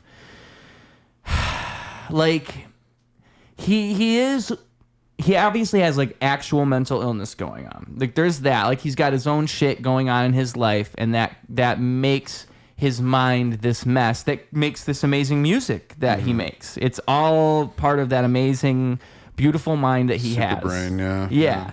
But also that mind, because it spirals so well for the music, it spirals in other ways. Right. And detrimental. yeah. And then you probably have the fact that he probably has been taken advantage of by people close to him. Right. Like he's talked about things like this. Like I think it was like there was 2017, 2018, I can't remember now, but he was like in a car talking about, they're trying to tell me to take my meds. I'm not going to take my meds. And it's just like, who's trying to tell him to take his meds? Like, who are these people like close to Kanye that like, and then there's all this stuff about him off the nitrous over these last couple years, and like the stories surrounding that, whether or not they're real, or is like there's people close to Kanye who have helped him get the nitrous, and it's like I wouldn't doubt that. And so I just wonder how much of Kanye's spiraling and all of this is like people coming in and taking advantage of somebody who's clearly got their own shit going on. And then Kanye just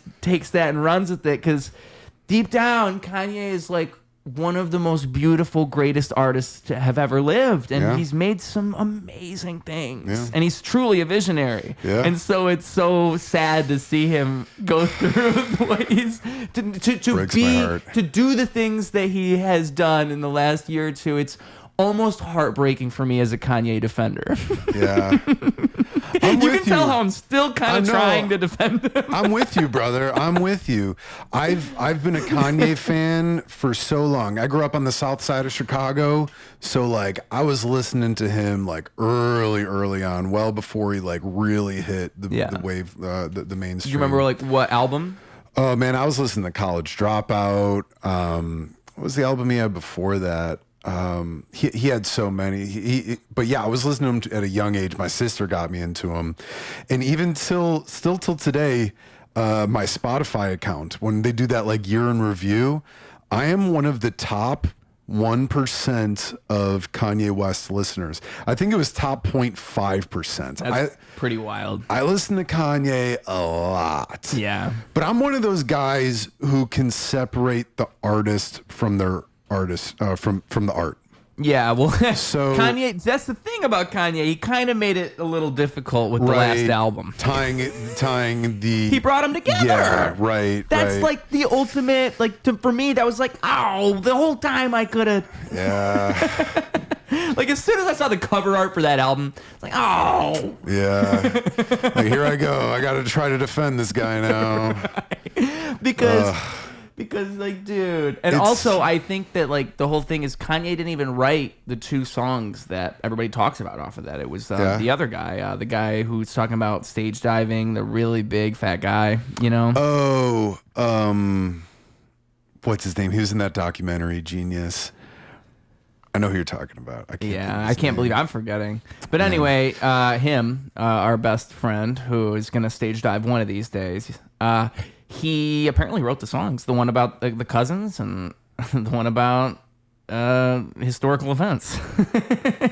I've learned maybe it's better for me not to say the name of the song just for the algorithm. I didn't even think about that before, but it's like that's the trick. That's why I think it's kind of funny, because I think Kanye is doing something with the song, and it's what he's always done well. Is like you can look at him as like a litmus test for culture.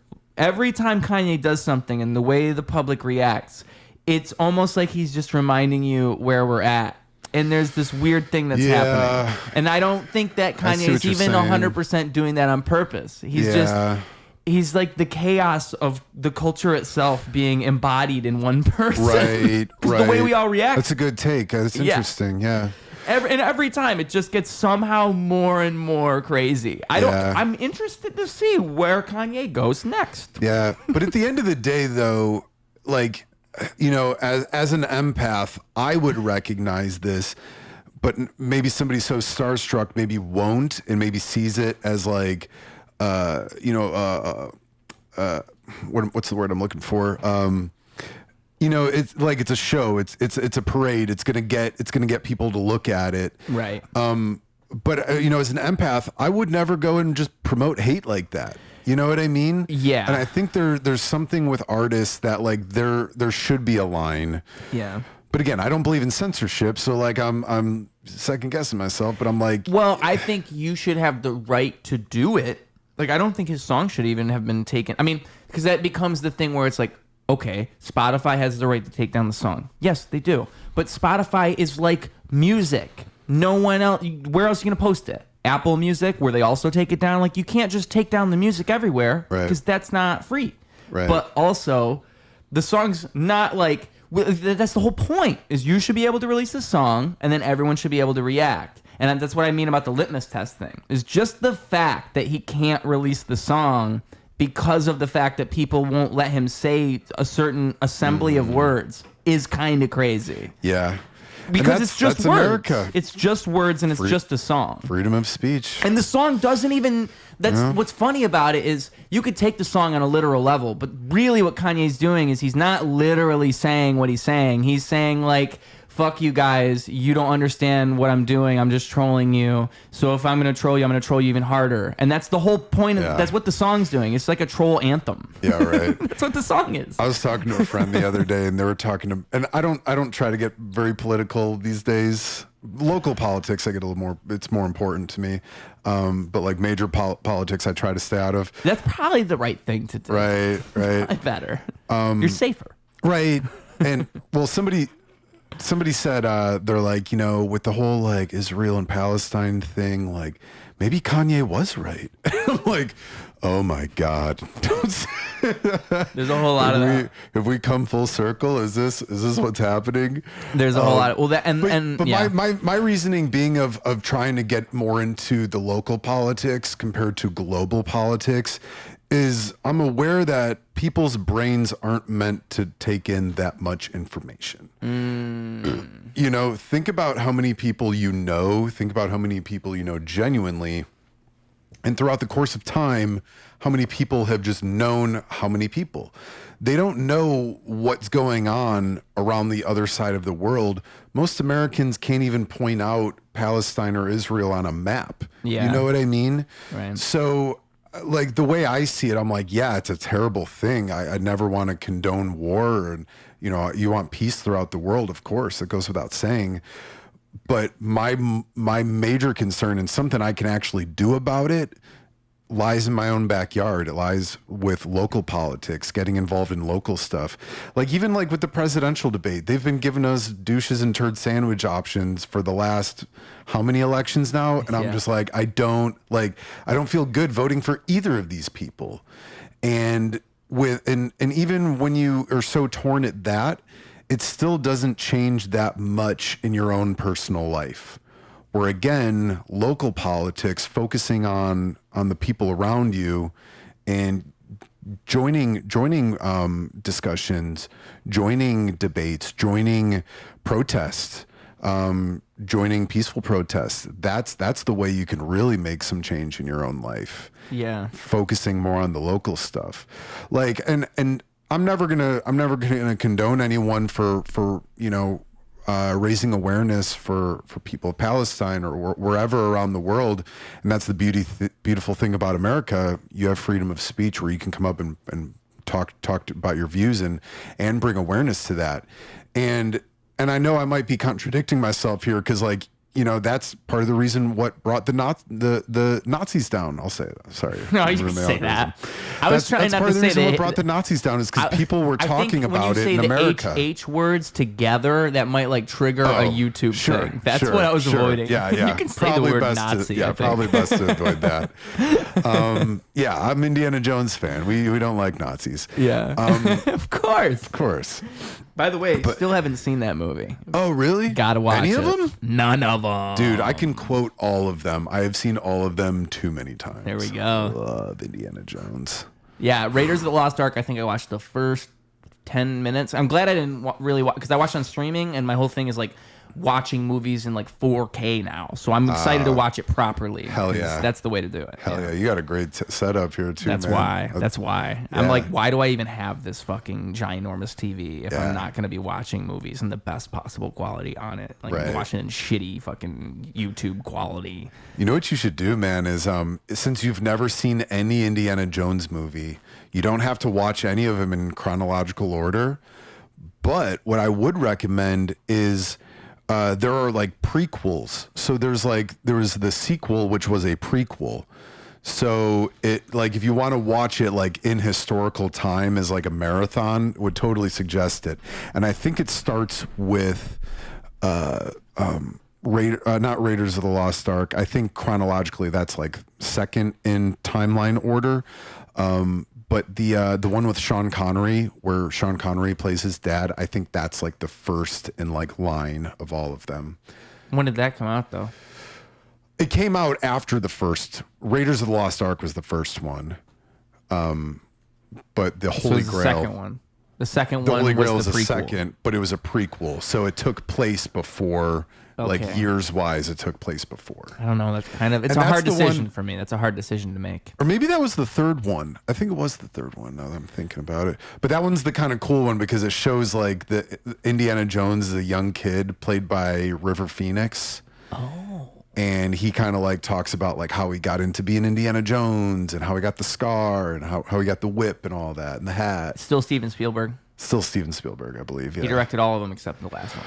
I believe so. Okay. I believe so. Okay. Yeah, that's one franchise I haven't really watched. I honestly, most franchises. I haven't really watched most franchises in general. Yeah. But I should just because. Like Lord of the Rings, haven't seen it. Same. I've seen a couple, but I'm like... I hear so much shit, though. Yeah. Like, people who, like, watch movies go, oh, my God, Lord of the Rings, like, changed movies. Like, the visuals of those movies. Right. And that's one reason I was about to say, like, a movie, like, you could watch it in the story order, but I think part of what makes watching movies interesting is, like, placing yourself in the time that the movie came out. So, like, if I'm watching the first Indiana Jones, I should probably watch the first one that came out, because that's like the first thing an audience ever saw, and that's how they were introduced to this. The introduction of him turning with the whip and the gun. Yeah, and that's the experience of seeing him for the first time. Totally. Exactly. Like that's how it was. That's what happened. It's like I don't think you should ever watch the Star Wars prequels first. That would just so change your opinion. I did during COVID, and I loved it. You did? Yeah. See, it's just so different. That's such a weird way to experience it. I had seen them all before, but just to see it all in chronological order, then it's different. Like, okay. It makes the context of the original movies so different, because then they're talking about this war you just saw, whereas like otherwise... You don't know you're what war are they talking about? Just some random thing that happened in the past. Yeah. You know, you made a good discussion there of the introduction of the character. I have a lot of friends who are film writers, stage writers, and they all talk about the importance of the introduction of the character. Yeah. How that first introduction really makes you feel, because that's a lot. You can, first introduction in meeting a date or a character, or your new best friend, or whatever. First introductions are so important. So when you have that Indiana Jones type character, you're like, ooh, he's eerie, he's mysterious. What's gonna happen next? Oh, he has a fucking whip and a gun. Oh, I hope he uses it.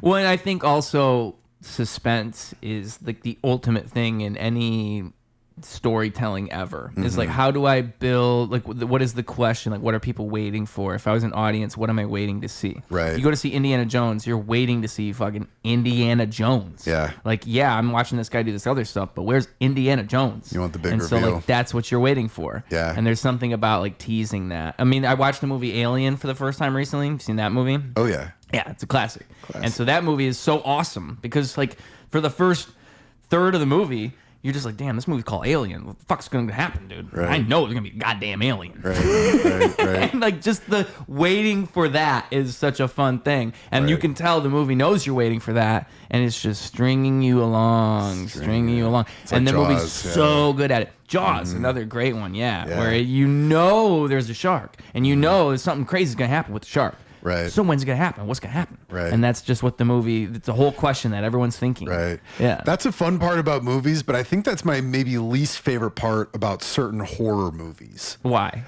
I love a good creature feature. You know, Where you're not waiting for it. you're not waiting for it. It's not fear of the unknown. You see the leprechaun within the first couple minutes. You know, you see the creature from the Black Lagoon swimming through. I love it when it's a really heavy creature feature base, because I love all the prosthetics. I love the makeup. I love the CGI that they do on them. Yeah. So like when you see a cool creature really come to life, like I love Hellboy, like seeing the makeup and the artistry of it, and you're like sold. You're like, oh, this is really a fucking thing. It's not just like, oh my God, what's that thing hiding behind the corner? Oh, it's making a noise, which is scary. Don't get me wrong, but I love a good creature feature. And that's maybe one of my ultimate goals. I really want to be a kaiju actor when I grow up.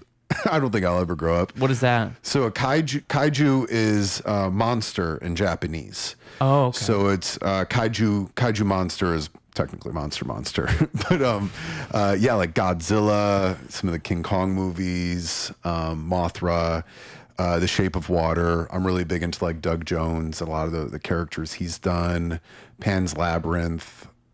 Guillermo del Toro does a bunch of movies like that. Yeah.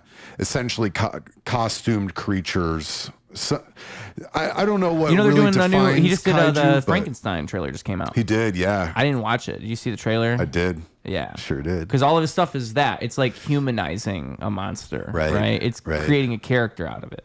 I'm Where excited to- another director might just, again, throw them to the side, kind of make them scary. They're in the shadows. What is this thing, this creature? Where it's a whole. There's almost something more true to life by making it a human. You know, Right. There's a mind and a soul behind it. Right. Well, everybody knows the bad guy in the Frankenstein movies wasn't Dr. Frankenstein. It wasn't the creature. Yeah. It was the humans. Yeah. They were the bad guys, Yeah. you know?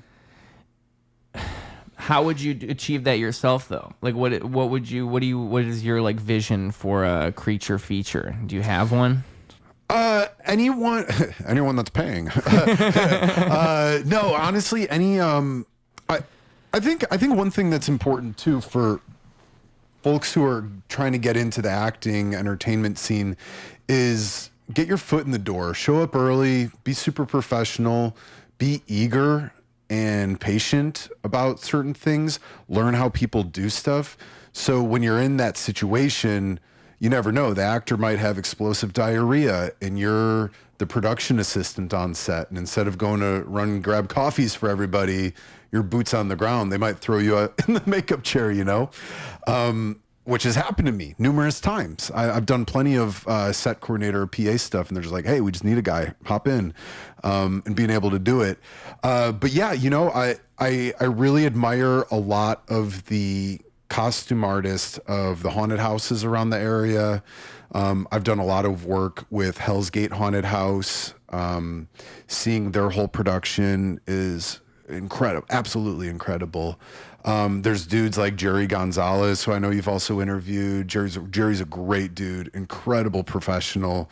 It's really just getting your foot in the door with guys like that. And what's funny is I was in Jerry's, one of his last films, Hamster in My Head, simply because I told him that I've always wanted to be a kaiju actor. And he goes, huh. He goes, I think I've got a role for you. And he cast me on the spot on the podcast just because I told him of my dreams. So, you know, when we're talking about being on a podcast, I think it's important. Talk about your dreams. Talk about what you want to do. Getting your foot in the right door and just getting yourself out there to the people who can use your services and talents. I've done so much work to prep for that. You know, I talk about sweating on set.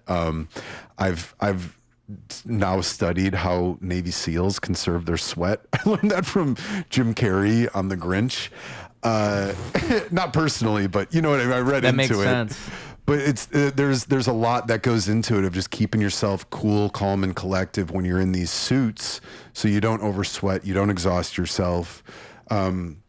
Learning how to move your body in a certain way and honestly, just prepping your body for it as well. I'm in the best shape of my life, brother. I'm going to the gym 4 times a week, and that's what I keep in the back of my head. I'm like, you know, I watch Godzilla, or I listen to Godzilla theme song when I do like arms day, because I want to pretend I have bigger arms. I don't have these little tinky things. Yeah. But having that in the back of my mind of like, I need to prepare my body and I need to prepare my mind. So when I'm doing these large scale puppets, or if I'm in a kaiju suit, or if I'm dressed as Batman on black asphalt and it's 100 degrees, I need to be able to keep my body regulated and professional and ready to do that kind of thing. Because it's a task. You got to prep for it, you know? Yeah. I just wonder if like you could learn from mascots or like people who work at Disney World, maybe. Yeah, I'm trying to think of other people. I've worked with them, man. Yeah, I've worked with Yeah. them, and I've been those guys. I never worked at an amusement park or anything, but I had a lot of friends that worked at Disney. I learned a lot of tricks from them. Having an ice pack You just is gotta always poke helpful. a hole in the suit, bro. Right, Poke yeah. holes in the Just suit. poke holes. I wonder what you do. What are the tricks? Easier said than done, man. One of the funny things I like to joke about is whenever I do the costume characters with Moments of Magic, bats have good hearing. You're supposed to hear really well, but the Batman cowl, the helmet, it's complete rubber and you can't hear anything. So the bat can't hear. And then Spider-Man, spiders are good at seeing, right? Not the Spider-Man suit. When you have these things over your eyes, you can kind of see them. They're kind of like sunglasses, but they'll fog up on you real quick. And I looked like a dumbass too. This one time I was at Lurie Children's Hospital, and I was Spider-Man. And Lurie Children's does this really wonderful thing that it's a televised program through the entire hospital. So all the kids can watch it from their beds, and they have phones so they can call in and answer trivia questions or whatever it may be. And they had Spider-Man on the show, and my lenses had fogged up because I was breathing so heavy in them. And I was trying to read the thing, and I just couldn't read anything. And I was like on camera, and Spider-Man just looked illiterate. It looked like Spider-Man just couldn't read. But I played it off so well, and I'm like, "Here, kid, like, can you help me? Can you help Spidey read this?" And the kid's like, "Platypus." So I played it off right. But man, you really need to get, acclimated with any of that stuff, prepping your body for it, like knowing you're probably going to fog up, knowing you're not going to be able to hear, kind of catering around that too. But man, it's good though. It's really healthy for me to do it, I think, because when you're in those costumes, yeah, you might be sweating a lot, but you're sweating out toxins, you're sweating out the bad stuff. And it keeps you fit. I've had all different kinds of body types in my life, and I'm going to say this first and foremost. I'm a very body positive person. I think every body is worth celebrating. Not all bodies can celebrate the same way. And I believe in fitness as a celebration. I see fitness as a celebration of what your body can do. You don't have to go deadlift 200 pounds. You don't have to run 500 miles. If you can, that's a beautiful way to celebrate your body, but not everybody can do that. So finding the ways to do it, I think, is really important. So I'll say that first and foremost. But I've had all sorts different types of body types. I've been 230 pounds and had like a huge beer gut. I've been 230 and completely ripped out of my mind because my college roommate and I were taking mass gainer. I've been as low as 200 because I'm eating vegetable based and I'm doing a lot more cardio. And that's what's fun about doing these costumes, is that they really keep me in check. Because one time I was Spider-Man and I had a little bit of a beer belly. I'm in my 30s. Can you judge me? And my girlfriend and I were like, yeah, let's like get back into the gym again, really pump it out. And I'm big on like weightlifting. I do a lot of weightlifting, and then I usually do cardio in like the steam room after. And my girlfriend's like, you should try a Zumba class with me. And like, I like Zumba. Zumba's cool. You can go in, you can dance, you can have fun. You're probably one of the only few dudes who's in there. So like all the old ladies are like looking at you, kind of boost your ego a little bit. It's nice. But we're doing this dance class, right? And in my mind, I'm like, I got to get back in shape for Spider-Man. That was the thing that was in the back of my head. I need to be Spider-Man fit. You know, what's funny about that to me is I just imagine like being actual Peter Parker in his 30s and like getting fat and thinking, man, I need to get back into my Spider-Man days. Shit. Peter Parker and Zumba class, Right. you know, just busting one out. Looking at those old photos, like, damn, I used to have six pack. Wow. Because that's kind of where you were at. That's where I was at. I was fat Spider-Man. Yeah. So we're in the Zumba class, right? We're dancing, we're grooving, and I'm not much of a dancer. I'll dance, I'll sing, I'll dance. I'm not the greatest dancer, but this girl was listening to like K-pop music and like bounce, bounce, damn, damn, damn, damn, damn, damn. And like a lot of these people have gone to these classes before, so they know the Zumba moves. And I'm just huffing and puffing it, dude. And I'm like, you know, this was when I was maybe at my heaviest. And I'm like, I'm huffing and puffing. And it's hard because like I'm, again, body positive. But you look at the new Spider-Man, you got Tom Holland, who's a little linguine noodle. And then my Spider-Man that I grew up with, Tobey Maguire, who's a little more muscular, you know? And I'm huffing and puffing. I'm really having a hard time. My girlfriend's like, "Are you good?" And I walk past her. I go, "Not my Spider-Man." And I grab my water bottle and I walk out to the gym and I started hitting the weights then. Because that's just not a way for my body to celebrate. I just couldn't keep up. Just couldn't do it. I don't know if I'd like Zumba. I mean, what is it? It's just like dancing? It's Zumba moves? Yeah, it's like dancing. It's kind of in a hotter room. But yeah, it's like dance moves. But And it's it's kind of moving cool. around? It's moving around. It's total body movement. Like, Absolute what would body be a movement. move that you would do? Like, when you say they were all doing the Zumba moves, like, is it like, you know, the Mr. Miyagi, like I'm wax on, wax off type thing? Kind of. Wax Like they on, all wax know, off? they like know the steps, like, all right, right foot over left and this and that. Okay. And then you kind of got to like do it. But then when you don't know it, like me, you just kind of look like a putz. And just Oh, kind of yeah. like a little out of place. That's why I wouldn't like it. Like, I would like doing it maybe by myself, like in Right. my apartment. Right. I Like feel Napoleon Dynamite with his dance video. Yeah. Yeah, doing butterflies and stuff. I mean, like that's also interpretive dancing is cool. I mean, Yeah. like bring it back. Can we just bring back all interpretive dancing? Napoleon was more right all butterflies. along. I mean, Yeah. can we admit Napoleon was right and was he was always actually right. ahead of us? He was so ahead of his time. I mean, him and Squidward are the only two people I think I've seen do like interpretive dancing, right? Because Yeah. Squidward's got that, you know, that Yeah. Squidward dance he does. Peacemaker's getting a little into it. I wouldn't call it interpretive completely, Yeah. but See how Fortnite took the dance off of? yeah. So funny. John Cena, what a guy.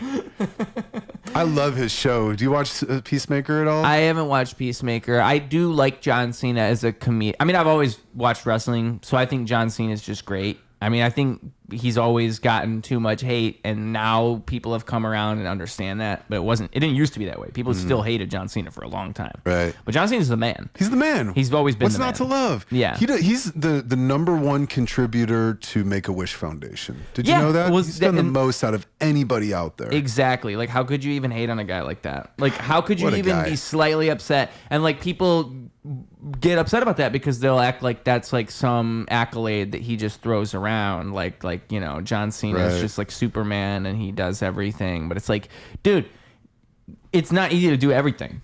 Like, you know how hard it would be to do that many Make-A-Wishes? It's Yeah. in the hundreds or whatever it is. I want to it's say it's in the thousands, man. that's Yeah. nuts. He's done a lot. And he's also just a stand-up guy. He's also like just, and he's always been that way. And you know, one reason I've always liked him is just because I got into his rap stuff when I was Yeah. getting into wrestling. I was like, oh my god, he used to rap, and like his time is now. freestyle promos are so good. Yeah, Like yeah. that shit is gold. Yeah. It's so good. Like when he would roast people and all Yeah. this, and he's brought it back a couple times since then. But like in the time that he truly was the doctor of thugonomics, Yeah. that is just. Dude, Yeah. it's impressive lyrically what he was doing. Like that's Yeah. why I like it. He was actually doing something cool within the world of freestyle rap. Right. And no one else really has done that in wrestling since. No one's really pulled it off but him. I mean, there was a time when what's his name came out with a guitar and he would sing, and The Rock sang a couple times. But like, never rap. Rap has never been big in wrestling. It just doesn't happen. A young John Cena was like a young Mark Wahlberg if he wrestled. Exactly. You know? And it's just such a, and also like around that world of Kurt Angle, because him and Kurt Angle had their feud right at the beginning. It was just such a good juxtaposition to have those two coming at each other, because fucking dude, Kurt Angle. I mean, Kurt Angle's the easiest guy to bounce off of too. I mean, that was when Kurt Angle was spraying milk at people. Oh, dude. God, Kurt Angle is also like somebody who, like, to watch the way that he responds to, like, when he's playing a bad guy, like an idiot bad guy, he's so good at it. Like, he's so good at playing like the buffoon. Someone like Kurt Angle, he's like, somebody who's not in on why everybody thinks he's such an idiot. Right. Like, of course he is in on it, but he's so good at playing that. Someone like John Cena, he's interesting because he's so good at playing, like, I don't know, like so now, as we talk about this, they've turned him heel and they've turned him face. People say that the heel turn didn't go so great, and like John Cena's even said, like, he's kind of like blamed The Rock for it publicly. Do you follow all of this? A little bit, yeah. It's just like, it was so interesting to see him as a bad guy, and I don't. I feel like they could have. They turned it back too early. There was still more to do, but they have this retirement run they have to wrap up, and they don't want John Cena to end it as a bad guy. But like the way they did it in story made no fucking sense. He was a bad guy. He turned into a bad guy. He betrayed everybody. Okay, that's the story. And then John Cena's coming out. He's being an asshole. Okay, great. But then out of nowhere, he just comes out on an episode of SmackDown and says, "You know what? I changed my mind. I did a couple things I probably shouldn't have done, and we're all good now." That was literally the promo. We forgive you, John Cena. And the audience, and like, John Cena is so good at cutting a promo that he actually made that work somehow, and the audience did kind of flip by the end, and they all were on his side. But it's like, that was the laziest. There was no story reason for him to come back. It was just literally, oh, guys, I fucked up. That was dark John Cena. I'm back now. Right. There's some power to being the heel, though, you know? That's why it was so interesting. Because John Cena, when he was Dr. Thugonomics, was a heel. So it's so cool to see him return. And how's he going to do it? And I think the way they were doing it was good. People have like hated on it, where it was like, he kept all the same merch, and his reasoning was, and it kind of made sense in the way that wrestling fans are now. Everybody's so, oh, what's John Cena gonna do? What's John Cena gonna do? And then people are making theories and all this. And John Cena knows this because he's probably more in tune with the wrestling fans than a lot of wrestlers are. Right. And so then he comes out, and it's John Cena's first promo after turning heel. What's he gonna say? And he comes out. He didn't change. Oh, and that was the thing. Is there was an interview with him and Chris Van Vliet. He's done a bunch of wrestler interviews. He's fantastic. But Chris Van Vliet interviewed him around the time they made the movie Ricky Stenicki. So that movie had come out, and he was doing the press run for that, and it was like an hour podcast with John Cena. Like, damn. Wow. So that's what it is. And John Cena, he asked him about the heel turn in there. And that's when John Cena reveals that there was a planned heel turn around 2013, 2012, and The Rock came back, and they were going to have him be the heel, and The Rock was going to be the face, but then they just didn't go through with it. And he even says they made theme music and everything, and the name of this song, I forget the name of the theme song, but he named the theme song, like he said it all. And he said, like, you know, he likes the song, and it was a shame they couldn't use it, and they just changed their minds last minute. And it's just, oh my God, the alternate universe where John Cena turned heel against The Rock in 2012. That would have been so fucking cool. That's something, man. But anyway, when John Cena did turn heel in the world we're in, the universe we're in, now all these wrestling dorks online are saying, oh, go look at this interview. He's going to come out with this song. Yeah. And so then John Cena comes out. He doesn't change anything. He doesn't, because that was the other thing he said in the interview. If I were to turn heel, I would change everything about my personality. I would go against hustle, loyalty, and respect. I would be the opposite of what I am. So then when he comes out in real life, he doesn't do what he said in the interview, which wasn't like a kayfabe interview or whatever you Fobb, how you fucking pronounce it. That wasn't in character. That was John Cena being genuine.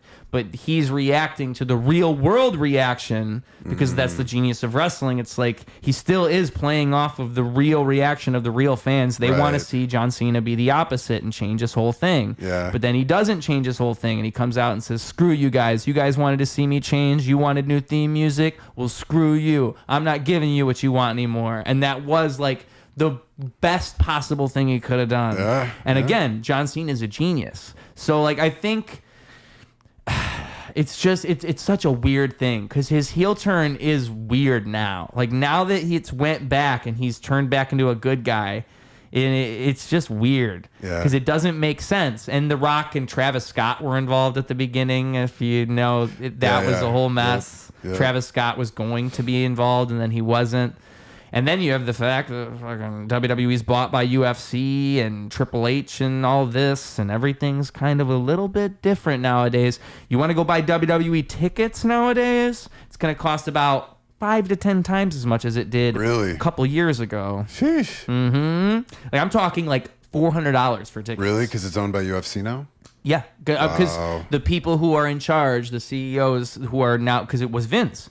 I mean, say what you will about Vince McMahon, but he did want people to be able to experience wrestling, and he didn't want it to be this gated, closed off thing for only people who have money to go see. Right. And that's what it's becoming now.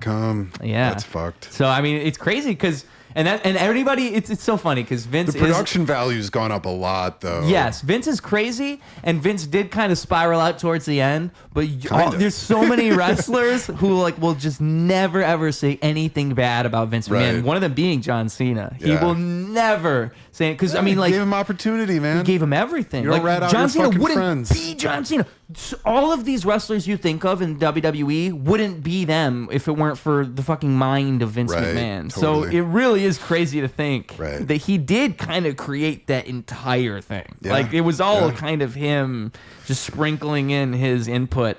He was so involved with Monday Night Raw every single week for 30, like he's yelling things into a headset every Monday for 30 years, like curating the show. It's insane. And it only makes sense that he goes wild at the end because like, dude, how could you possibly fucking maintain that? Right. It's like being now Triple H has to bear the burden. What's that? It's like being an air traffic controller. Jeez. It is. It's the exact same. Yeah. Because I mean, a lot to handle. It's that's such a good analogy because that is what you're doing. Otherwise, have you ever these seen big objects are going to crash into each other. They call it like the gorilla position. I don't know what they call it, but it's like the backstage position where the person in charge sits and they're on the headset. Like now it's Triple H, but they just sit back there and just feed information in the whole night. Yeah. I mean, like, I didn't watch that thing on Netflix where this I don't like kind of where WWE's going because they did that thing on Netflix where what was it called? They revealed all the secrets. That was the whole point. It's like it's WWE behind the scenes. The mat. Yeah. Yeah. Why the fuck? He was behind the mat. So the whole that was a good one. That was when Mick Foley was still around. That no. was in the 90s, right? You're talking about something else. I'm talking. This just came out this year. Oh no. And it's like the whole point is like they even showed John Cena's heel turn like backstage. Like they're not playing their roles. Like it's like if you were doing you're going to a kid's party and you're Batman. And then at the very end, you take off all the Batman stuff in front of the kids and you go, I wasn't Batman. And you leave. That's like what they're doing. Yeah. The whole point of wrestling is I'm supposed to elevate my suspense and believe this bullshit you're giving me. Suspension of disbelief. And when you make a whole documentary on Netflix saying, "Oh, these guys don't actually hate each other; they're all friends," and they're showing the writers' room. They're showing the writers' room for WWE on a documentary. Yeah. I can't believe that. It's such a crime against storytelling and like what wrestling should be in my mind. Like I'm supposed to believe you, but if you just break the whole illusion in front of me, what's the point in me even watching this anymore? Right. And now, I mean, it is great entertainment, though, man. You got acting, you got stage combat, you got improvising. Okay, but the thing is now, costume. I agree with the entire premise that everything is great. But if I'm supposed to believe, to care about the story, you're playing on the fact that I pay attention to all this stuff online, like the whole Seth Rollins CM Punk thing. CM Punk comes back and him and Seth Rollins have like talked crap about each other throughout the years in interviews. I'm supposed to know that because I'm like a wrestling fan. So I do know that. And then I watch this and I believe somewhere in my mind, maybe these guys really don't like each other. And then you show me a documentary where they're just hanging out. Eating hot dogs together. Yeah. Now I'll never believe anything you tell me. Right.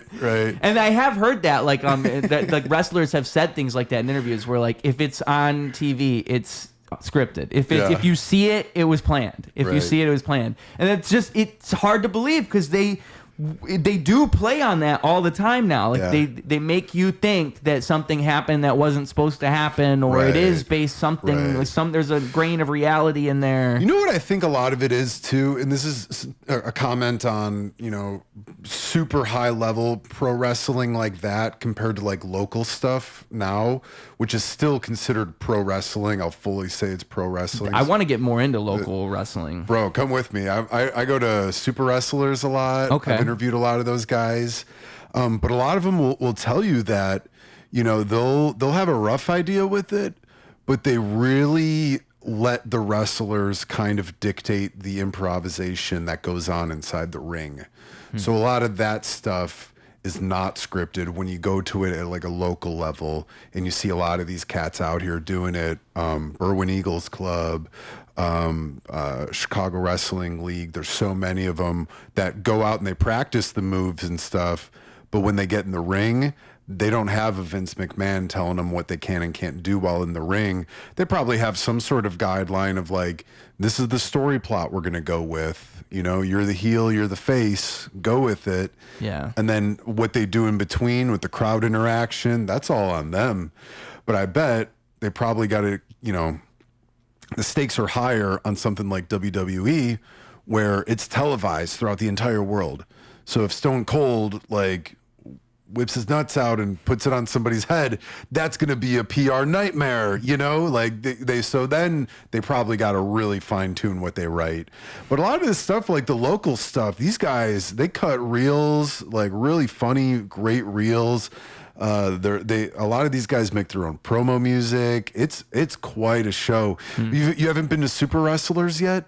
No. So Super Wrestlers, their next one is, I believe, don't quote me on the date. It's sometime in November next month. Okay. It's at the Concord Music Hall over in Logan Square neighborhood. It's that building with the big Robin Williams mural on the side of it. I know all that the one. genies. Yep. It's right in that Very building. hard to miss, by the way. Yeah. It's right down there on Milwaukee. I've gone to 2 or 3 of the Super Wrestler shows now, and I'm hooked. I'm so hooked. I know the wrestlers. I know a lot of them by first name basis, not just the wrestling name. But they're some of the coolest down-to-earth people you'll ever meet, and they're just so genuine. And I can't stress this enough, just how professional and kind they are to not only people they're getting interviewed by, but just like to their coworkers. They say that behind the ring, they're just the coolest dudes ever. Some guys are maybe a little more standoffish, but for the most of it, from what they're telling me, is that they're the coolest just dudes to hang out with. They might body slam you through the ground, but they'll buy you a beer after, Yeah. It's kind of that fun camaraderie mentality. But yeah, man, we've had a couple wrestlers on Hawk Wins. I don't know how many of the episodes you upload on YouTube, but I saw there was a couple with wrestlers on there. Yeah, we've had Stephen Flo, Mr. Stephen Flo. He's the sweetest. He's the fucking kindest dude you'll ever meet. My buddy Chris Dixon, who plays Bill Cosplay. Yeah. We've had him on the show. Billy Wack, who is the head honcho. He's the ringleader of Super Wrestlers. He was really fascinating to interview. He had a lot of really cool stories. Axel Rico. We've had a handful of different wrestlers on. But yeah, man, they're fun. I'm not gonna lie to you, bro. I got bit by the wrestling bug. I went to a couple wrestling shows with some friends. I've gone ever since I was a kid to different matches and stuff, and I love it. It's so fun, Yeah. It's real life superheroes. Yeah. Like, where else are you gonna actually see a dude pick up another dude over his shoulders and throw him across a room? You're never going to see that in real life unless you go to a wrestling show. It's real life superheroes. And also, where else are you going to be encouraged to participate in that? Right, right. You're a part of it. And the camaraderie of the crowd is so fun and contagious. And like you were saying about the power of the heel to the face, whether you're a heel or a face, whether you're getting booed or you're getting cheered, you're still making some noise, baby. Yeah. And noise is noise, and that's what gets the people going. You're making people feel something. Yeah, the worst thing that can happen is to get nothing. The worst thing is silence. Crickets, right? Yeah.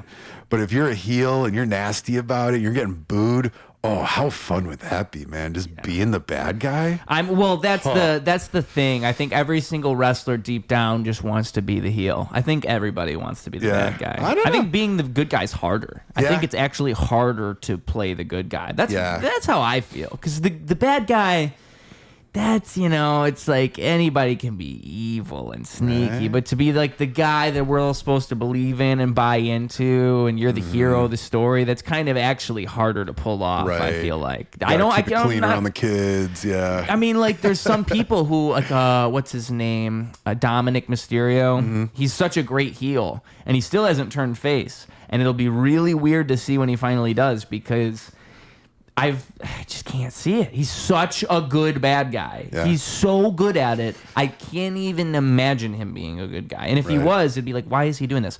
MJF, are you familiar with him? Who's MJF again? So he's in AEW, and he is, when it comes to cutting promos and being an asshole, like just playing the asshole dick character, he is phenomenal. Like the best I've ever seen at being an asshole. What I would recommend is like to look up when CM Punk first returned to wrestling after his year-long hiatus, he came back to AEW, and then he came back to WWE.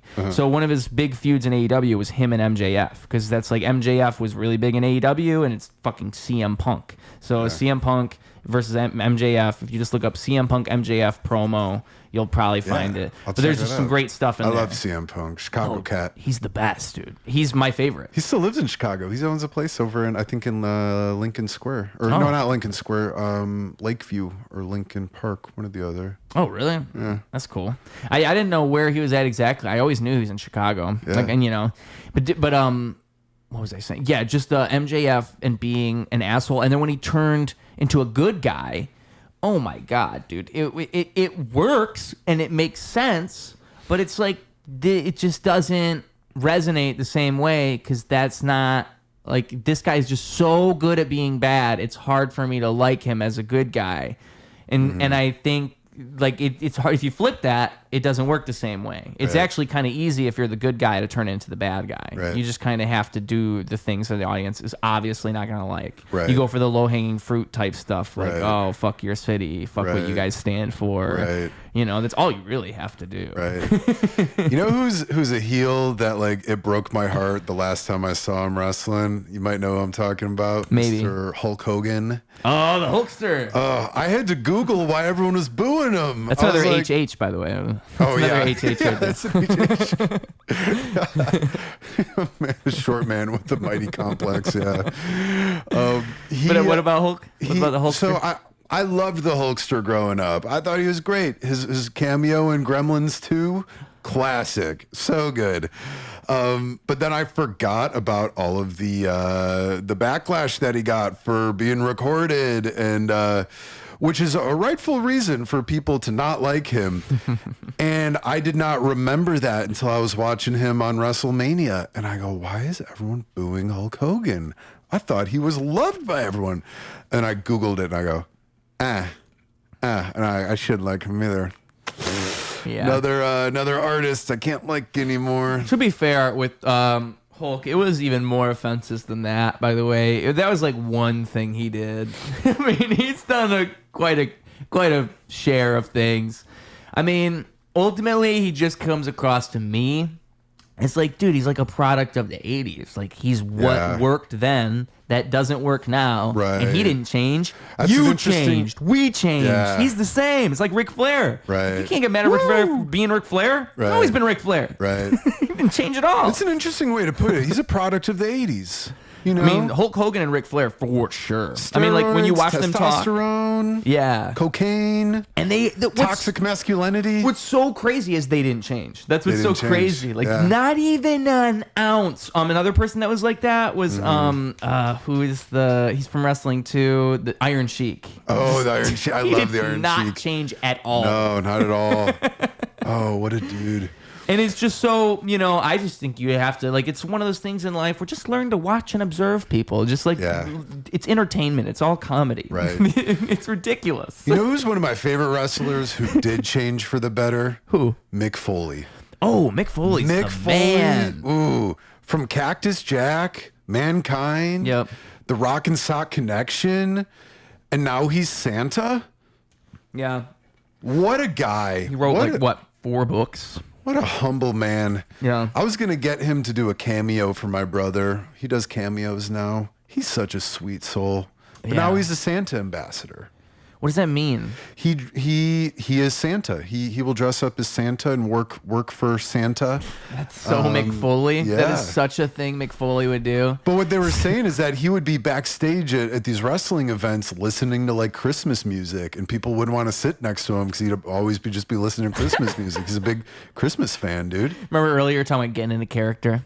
Yeah, right? That's He's him. like trying not to get out of that mind space. Right? He's trying to stay there. What a guy. I can't be Santa unless I listen to this. Right? Fucking Rudolph the Red-Nosed Reindeer. Right? He's about to go run through a table. Hey man, I'm trying to listen to some Creed or some you don't got any Nickelback on that thing? Leave me alone, Stone Cold. I'm busy. Oh, all right. Who's your Mount Rushmore of pro wrestlers? Ooh, that's a tough one. That's a tough one. Are we like? Does it have to be classics or are we, like modern wrestlers included? The 4 that mean the most to you. CM Punk's on there. John Cena's probably on there. Man, that's so hard. Those are like the 2 big ones that just have to be on there. But there's gotta be more. Like who impacted me that much? Oh, I mean, I started watching wrestling around like 2011, 2012. So that was right when CM Punk had that whole angle with John Cena. And that's why I think a lot of that sticks out. I mean, there was The Shield, but I don't really like how any of those guys' careers panned out. I mean, Roman Reigns, I guess you could put him on there, but his whole thing was when I wasn't watching like 2020 when he got so popular. CM Punk, John Cena. I guess you could put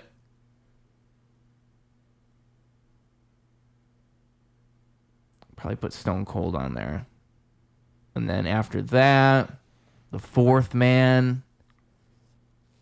See, you said it's my Mount Rushmore because I think like there's a proper Mount Rushmore that wouldn't be the people I'm listing. I mean, you could go Mount Rushmore by like decades, but that would take us forever. Yeah, I just want to caveat that, like, because I'm not saying the best wrestlers of all time.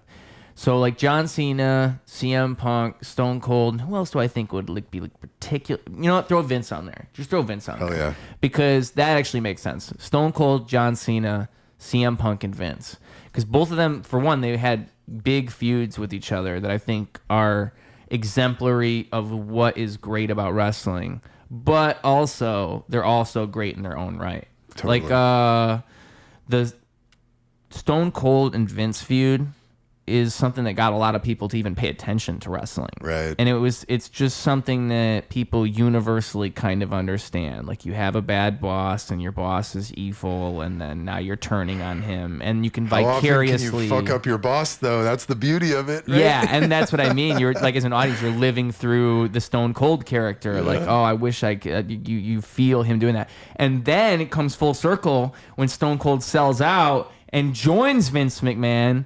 And you're like, what the fuck? Like, it just turns against everything you ever thought Stone Cold could ever be, and somehow it kind of makes sense. And so I think that's a fair 4. And I think CM Punk, why I love him so much, is he's so good at him and John Cena both, but him in particular.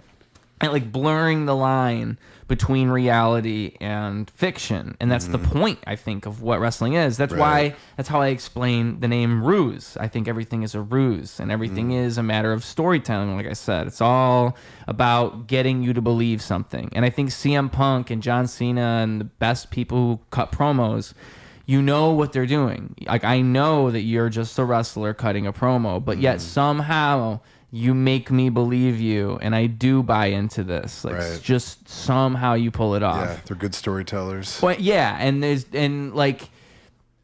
certain things that CM Punk will say where he'll ride that line between reality and fiction, where it's like it works on multiple levels. Like, it works on a level of, if you're a fan, you're a casual viewer and you don't really know what he's saying. Like, he's just saying something base. It's like in rap when you do a double entendre. Like, he'll say something where it just makes sense on base level. But then if you're like a fan and you know the lore of what he's talking about, you're like, oh my god, he just did You're the reading thing. between the lines, and he does that shit all the time. Yeah. And like, I think stuff like that is just so cool because it shows that there's an actual craftsmanship to that, whereas like a lazily cut promo is just that. And it brings everything down. Whereas people like them really show you what can be done. I mean, and then you have like the people from the 80s and 90s who made it that way. I think like CM Punk always credits Roddy Piper with the stuff he used to do. Because I mean, he was a great heel. Yeah. Oh my god, Roddy Piper was great. Yeah. Can I leave my Mount Rushmore? I'd love to hear it. Ultimate Warrior. Oh, good choice. Good choice. Huge fan of the Ultimate Warrior. I'm shaking the ropes. He was in fast forward from the time he left until the time he went out. He just ran the whole time. Loved it. I love that beef that Have you ever had seen with him the talk little out of kid. character? A couple It's just times, so different than the character. You're like, wait, what? Right? I love that one story where He had beef with a kid? it was a kid. The kid like wanted an autograph or something. And the guy in the Ultimate Warrior like yelled at the kid. He's like, "Get out of here!" And Vince McMahon heard about it because the parents complained or something. So Vince McMahon made the Ultimate Warrior do an apology letter or like an apology promo video In character. But Ultimate Warrior's like, "This is fucking stupid." He's like, "It's a goddamn kid. He shouldn't have been standing there." I'm sorry for being a bad guy. Like, it was just so funny. I love Ultimate Warrior. The makeup was great. I also love Andre the Giant. I just love the lure behind him. I love his work in The Princess Bride. I thought he was a great actor in that. I love the stories behind him, that he would drink like an entire 30 rack on an airplane and couldn't fit in the airplane. He would like poop in baskets when he would like travel to Asia because he would clog all the toilets. I don't know if they're real stories or not, but that's the fun of it. That's the lure around Andre the Giant.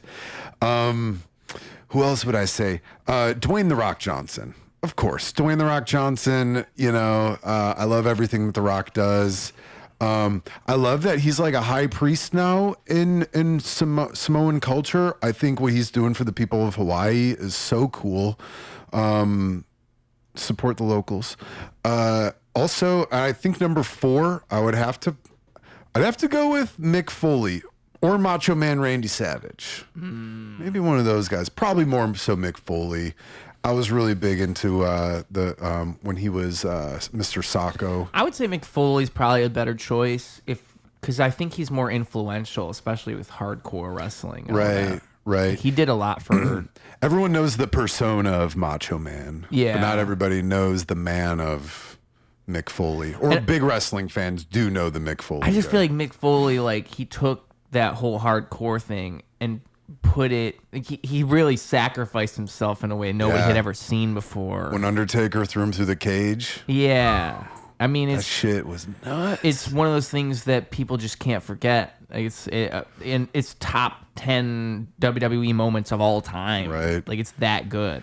And he's just such a genuine dude that, like, he's the kind of guy I would, like, want to go, like, get a bite to eat with at, like, the local diner and just hang out. What's so crazy about the cage thing is, like, there's multiple moments in that match where you're like, he's done. He's dead. Like, that's it. And then he gets up. He just keeps getting up. It's like, please stop. Like, as if you're watching it, like, please stop. And that's kind of what makes his regular everyday life, like, personality even... Like the fact that he's a sweet guy and he's so Right. nice. It's like, dude, Right. why do you He's do got all this? his teeth knocked out like an old hockey vet. It's so great. I was reading like the beginning of one of his books. I've never read one of them all the way through. What a And it was just saying like how, oh yeah, I fought a match where the rings were barbed wire and this is what happened. I'm like, what? Barbed wire ropes? Why? Why would you do this? The ropes are barbed wire? Nuts. Why would you do this to yourself? I don't understand. But I mean, I think it kind of reminds me of what I was saying earlier, like when the lights are on, or like how you say like escapism, like getting into character. I think that something like that happens when you have like a person like Mick Foley. They kind of put themselves in that world where they can somehow fight, even though they're bleeding from 5 different spots. Right. And, the their adrenaline, glass man. was just broken over their head. And just somehow that adrenaline, The adrenaline, it's the show. That's why I want to get into it, man. I got bit by it, the wrestling bug so hard. You want to wrestle yourself? I want to wrestle myself. Oh, I thought you were saying you're just a fan. Oh, no, dog. I am a fan. I would love to be a big fan. manager. I've Managers always be loved fun. wrestling, and I'd love to be involved, but I don't want to. I would take a bump every now and then. Yeah. I don't want to take bumps on the regular. Or a Those guys referee would be retire at fun. 40 Yeah, right. for a reason. Right. And I'm not counting anymore, but I'm approaching my mid-30s. You got to do it soon if you're going to do it. Yeah, I know, right? Now is the time. And I have all these friends now that do it that I'm like, maybe I should just give it a whack, I can, I as much as I can say, what can hurt? Well, myself, of course, my pride, my ego, my knees, my collarbone. wrists, my collarbone, my wrist. But also like we were talking about of being an entertainer or a jack of all trades and just knowing how to do all these random things, hypothetically, if I learn I do know these skills of, pratfalls and how to take a fall safely. I've done plenty of classes to learn that. But being like an older man and they're like, oh, we need you to like take a tumble because the green goblin just swooped down the staircase and you need to fall down. But to like have that muscle memory as an older person to be like, okay, I can tumble down these stairs safely, do this, get my paycheck, get out of here, But it's such a fun skill. And again, just being in such great shape now, I don't mean to flap my gums, but I've worked really hard for it, man. Yeah. But to do it, and I'm even working out with Bill Cosplay. He's my boy. Me and Chris go back since high school. But yeah, like I'm learning what kind of workouts they do, how to prep for it. But I've already kind of got a persona that I've been thinking up. If I was to really, really do it, I have to give the people who do it very seriously the most amount of respect, because it is a diehard passion for some of these guys. Like this is like the end all be all for them. This is really what they want to do, and I'm not saying I'm going to take it as a joke, but like I know I'm probably not going to make it to WWE. I'm not going to make it to WrestleMania. But if I go up and I do it as an actor, as an entertainer, I gain these skills. I learn how to do it. I make some friends along the way. I take a couple bumps and bruises along the way. But again, it's that character building. It's adding on to the Swiss Army knife of skills that you can acquire as an entertainer, Yeah. And it's fun. It's fucking fun, Yeah. And I was asking my girlfriend, I was like, if we did this hypothetically, would you want to be like my fake like wrestling girlfriend? She's like, well, what does that entail? Because she doesn't want to like get in the ring, she broke her spine. She doesn't want to do that. And I was like, think about this. What if my persona was like a cowboy? I get my whip. I have my roller skates maybe. I could do the cowboy thing. I'm like, a Chicago cowboy.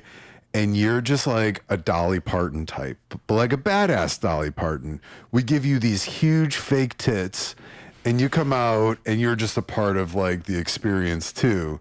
Would you be into that? And she's like, you had me at Dolly Parton tits. Let's do it. Nice. Cause it's fun, man, especially super wrestlers. It was funny that I honestly want to say there were more women there than men the last show that I went to, because I know a lot of women might not say they're the biggest wrestling fans, mostly do. It's a more male based industry, but I'm telling you, it's got everything the ladies want. It's shirtless dudes, greased up, fighting each other. It's talking shit. You can boo people. You can cheer people. You're gonna laugh. You're gonna feel something. There are female wrestlers. Those are my favorite because they're arguably the most acrobatic. You know. Yeah. But man, there's so much to learn from it though. These guys, like, they've been doing it for so many years now. Yeah. What makes a person want to do something like that? I think that's like talking to comedians, Right. talking to wrestlers, talking to anybody who's zeroed in on a profession like that. It's just, there's always going to be some interesting answer there, because like, what does it take Right. to make that person, like, I'm a rapper, what does it take to make that, Right. somebody who believes that that's a good idea? Right. and it's a special family trauma, little ADHD, middle child. You know, usually it's a good combination of stuff like that. Yeah. But it is like, it's just interesting because people get into it for different reasons. You know, like if you talk to a wrestler, they might like it for the acrobatic nature of it, the nature of the actual physicality, whereas somebody else might be all about the storytelling, all about that and interacting with an audience. And both of them are right. Like neither of them are wrong. Yeah. And so that's what's wrestling is, this broad thing. To me, it's the storytelling. That's what I love so much. That's why I think I'd like to be a heel or at least a manager or something, like to go out there and just to talk, you know. Right. But I am not trying to figure out how to properly fall on my back and then do that 10 times a night. Yeah. I just can't do it. And I'm so impressed that people do. I also don't think I'm tall enough. For the record, I just don't How think I'm tall tall are you? enough. Pretty tall. Like 5'8". Are you? Yeah. You stand very erect, though. Thank you. I just don't. Yeah, I don't think I could pull it off because, like, I see how tall. I remember when I was a kid, I would look in like They're not that tall. John some of these Cena's guys. 6'4". I just remember screaming right. that. He's fucking huge. He's fucking ginormous. Right. If I met him, I'd be looking up like that.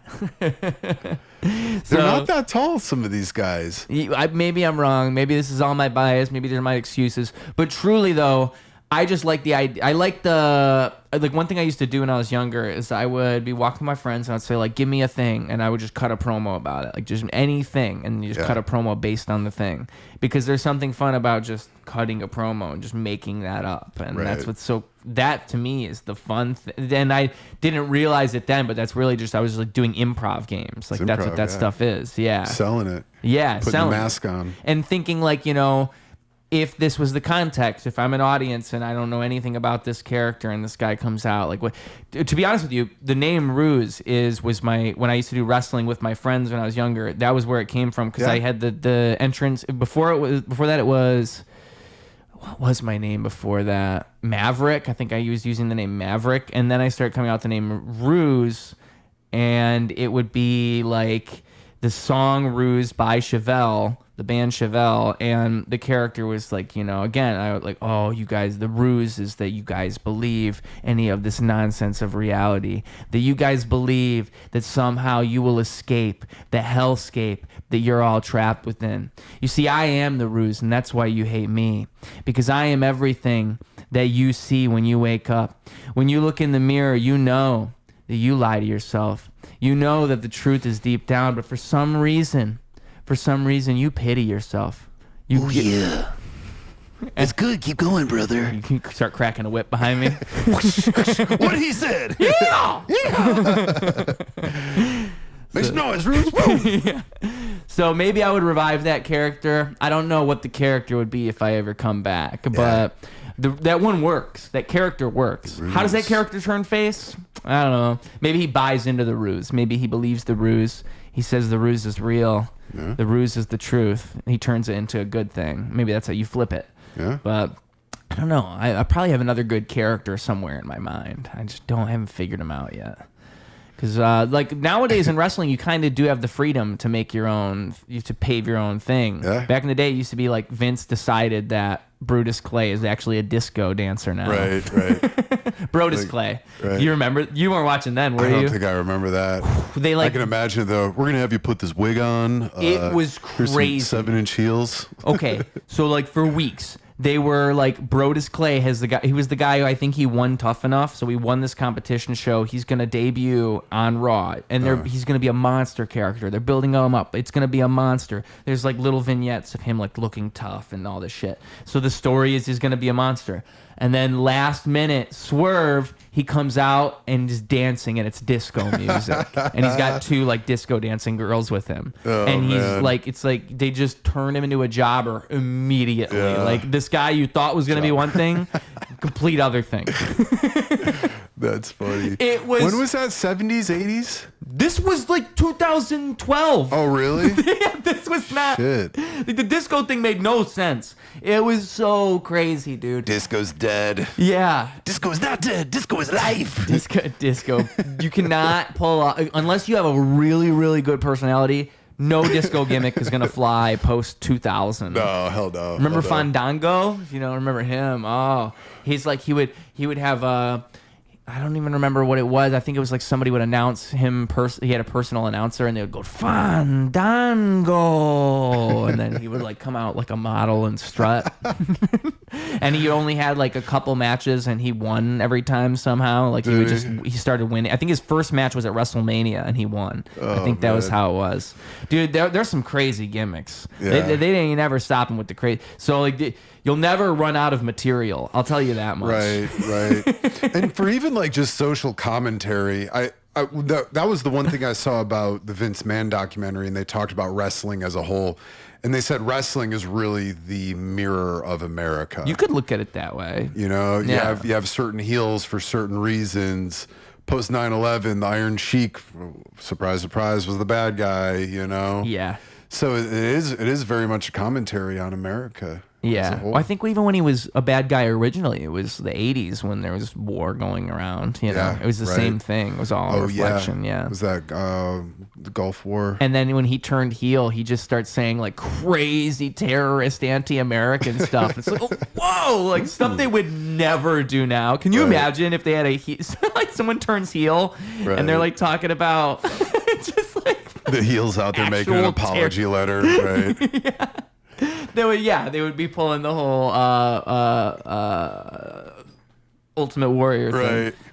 I didn't mean to say that about the trans community. It was really out of touch and it was out of style, and it's really not who I am as a person. The closest I think they've gotten to like getting political like in the last 10, 20 years, like in story leaning into that is when they had Zeb Coulter, or I think it was Zeb something, and he was with Jack Swagger, and there was like they were leaning into the whole American anti-immigration thing in the character. Like basically the manager would come out and just make a speech about how he hates illegals, and then Jack Swagger would come out, and like they're obviously the heels, so like in story, like it kind of works, but just is so funny. They would even like, because that's the closest they've gotten to like getting political. They just stay away from that stuff usually. I was surprised to see them do that then. I was like, wow, they're really doing this. They're waving a flag. They're waving an American flag.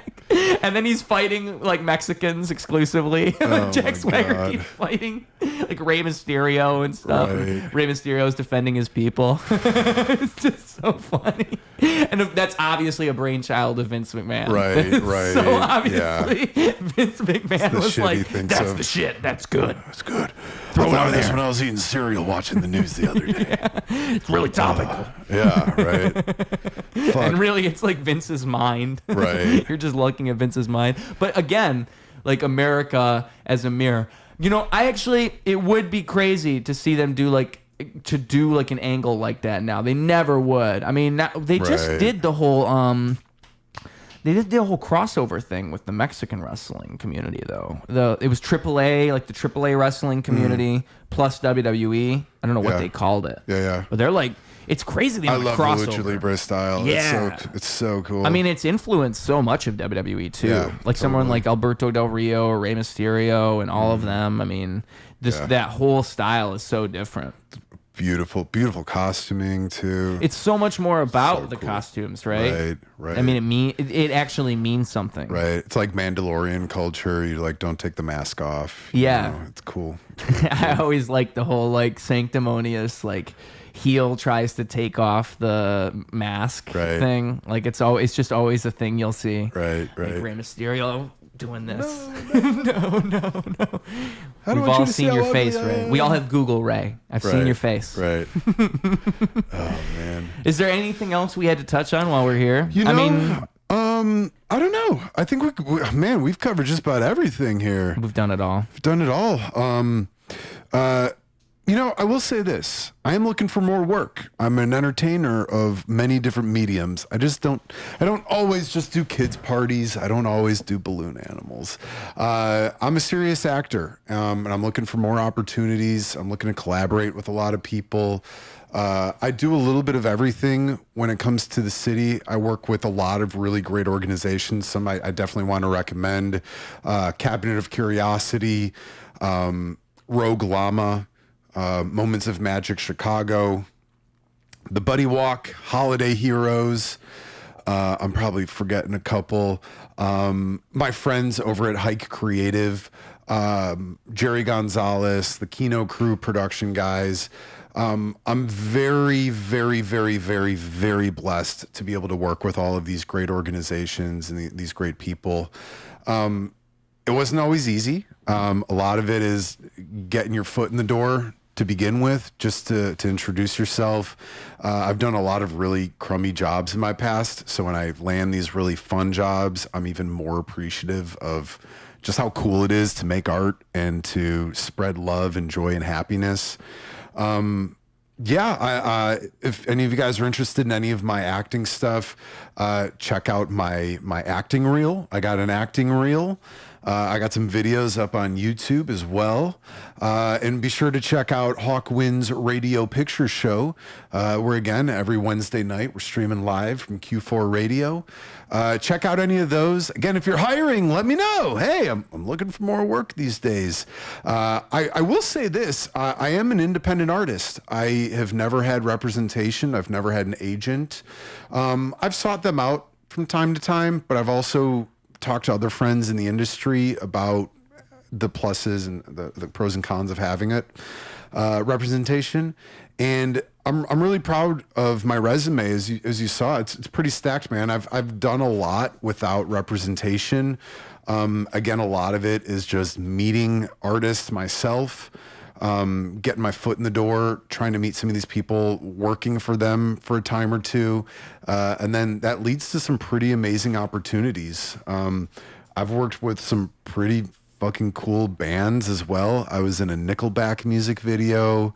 I've done videos for Blackstone Cherry, a new video with Tom DeLonge and Millennium. Music video work is super fun. I do a lot of work with Simeon Design. Those guys are super great. Anytime they're in town, a lot of times they'll request me to work on set as, like a set coordinator or production assistant or even an actor, or all of the above. But I'm really just blessed with the opportunity that all of my friends throughout the years have given me. I've been doing this for over a decade now, and I've survived a global pandemic through it as well. Through COVID, I saw a lot of friends hang up the clown shoes and give up the entertainment thing. Some of the best entertainers I know gave it up just to pursue other things.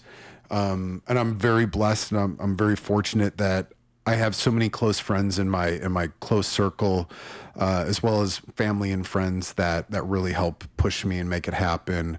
My dad, especially, my dad is one of the coolest dudes you'll ever meet.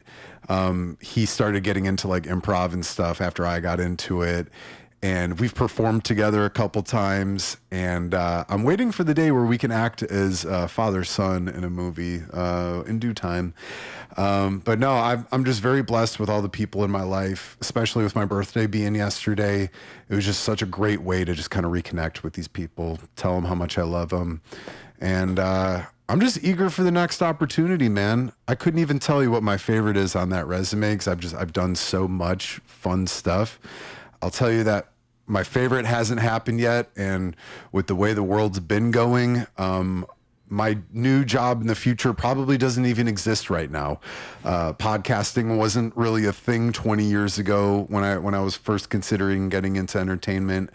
So I'm just really excited to see kind of where it flows. I'm excited to meet new friends. I'm excited to learn new skills.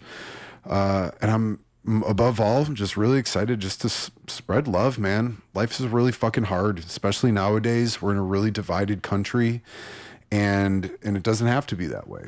If you extend kindness and you extend love and joy to your neighbors, it's a universal language. You can meet people from across the world and make them laugh. You don't even have to speak the same language as them.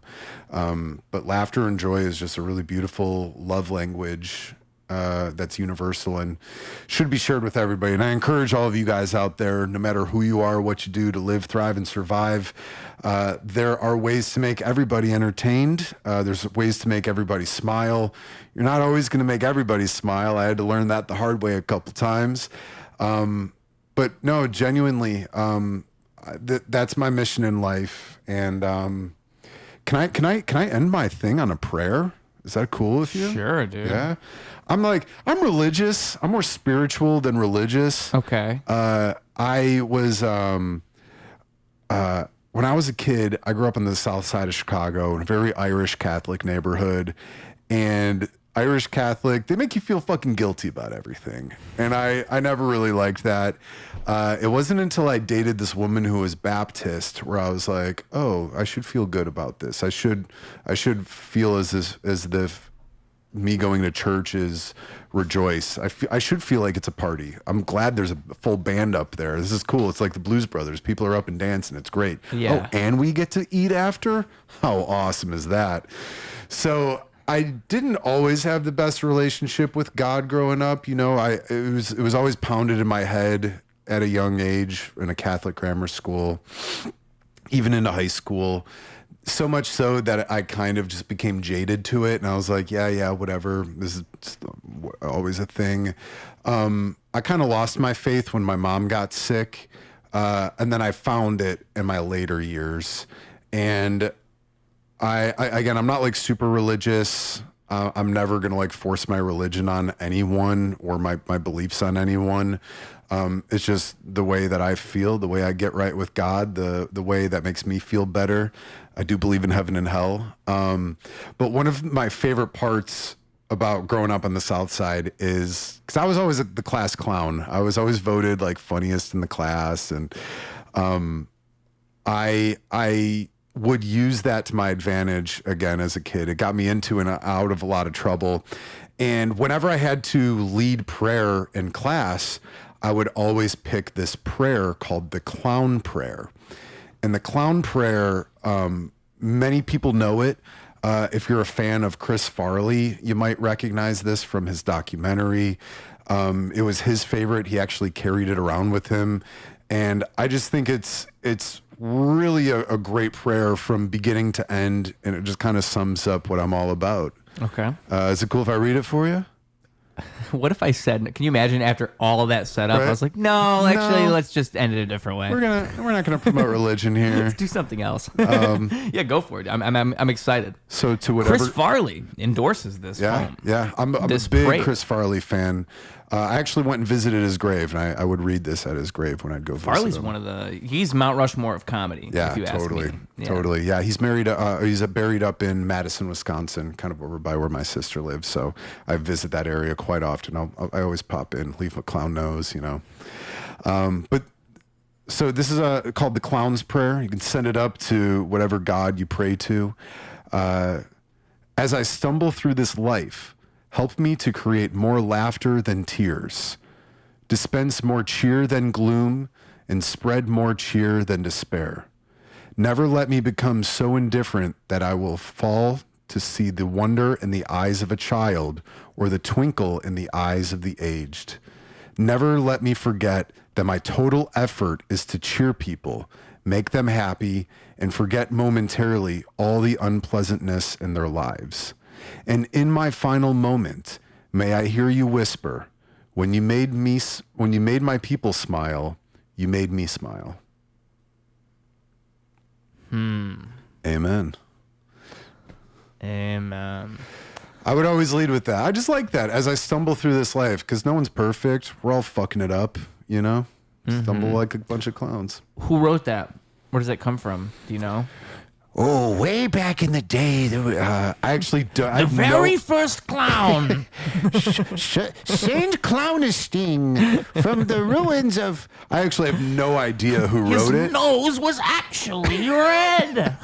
He was an alcoholic. That's why they had the cheeks and the nose. I actually have no idea who wrote it, but I Why remember. they're all white. Yeah, that actually is why they have the red nose and the cheeks. Is they were making fun of the drunks. Oh, there we go. Yeah. You learn something new every day, kids. But you do or you don't? Well, you don't know where it came I from? have no idea where it came from, but I remember it being in like one of the books in my first grade classes. It was in like one of it. the prayer books, so I would always pick that one. I like it a lot. I like it a lot. It's actually, it is a religious poem. It has religious origins. It's not like it's not a clown poem, like, because it says the word clown and.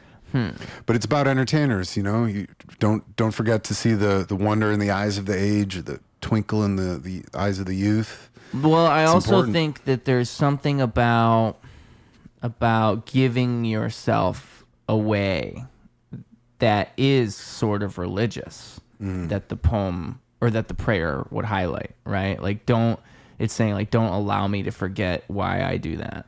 Exactly. It's really interesting, that idea. And the ultimate reason for why you do it. When you made my people happy, you made me happy. Yeah. You know? Yeah. It's a way to spread love. I can be an accountant and still spread love, but, you know, people spread love in different ways. And it's always just, I think it's a humble reminder too, again, as I stumble through this life. It starts right at the beginning. You start off fumbling, you know? Yeah. Nothing's ever going to be perfect. Nothing's ever going to be fine. We just got to stay humble. Remember to be a good person. Give yourself, give your soul, give your love to the world. It's important. Yes. And the world recognizes those things. And thank you so much for being here. Thank you for giving your love to the people here on Ruse Radio. The people need the love, and you've given it to them today. Usually at the very end, I say, give the people, give the kids advice, the kids on the school bus that know you have some wisdom. You've already done that. And the other thing I say is, give them the social medias where they can find you. You've already done that. You did the two things that I asked people to do at the end, which is, it's like I've been on a podcast before. it's crazy because like my like finality, the part of me that wants to ask the question can't even ask because I like for completion's sake, because you've already done it. Yeah. So I just have to commend you for doing that. You managed to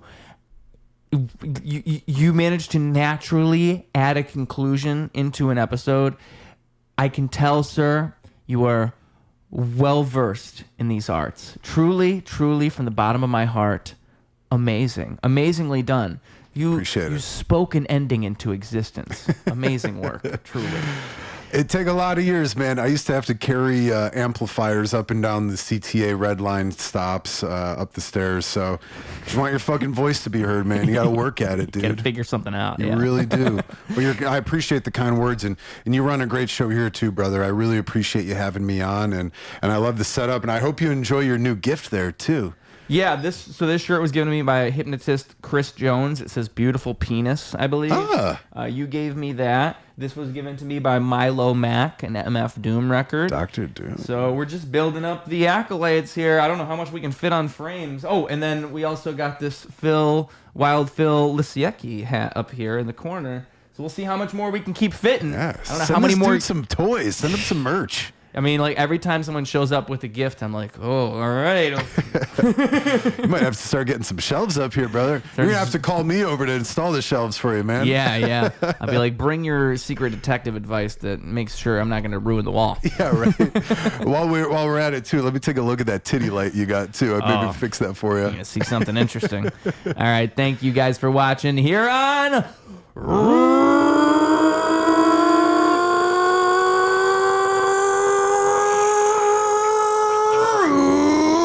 Radio. Clocking out. Double down, competition. couldn't help him to rock. Missed the whole time. Holy fell through the flock. That's an ordinary miracle. Wealth to the block. It's a balance in the character that's calm and collect. It's apparent his caricature is lost in the mess. It's hysterical, the picture that they put to his face. It's a confidence administered to earn their respect. Live a little, light a candle.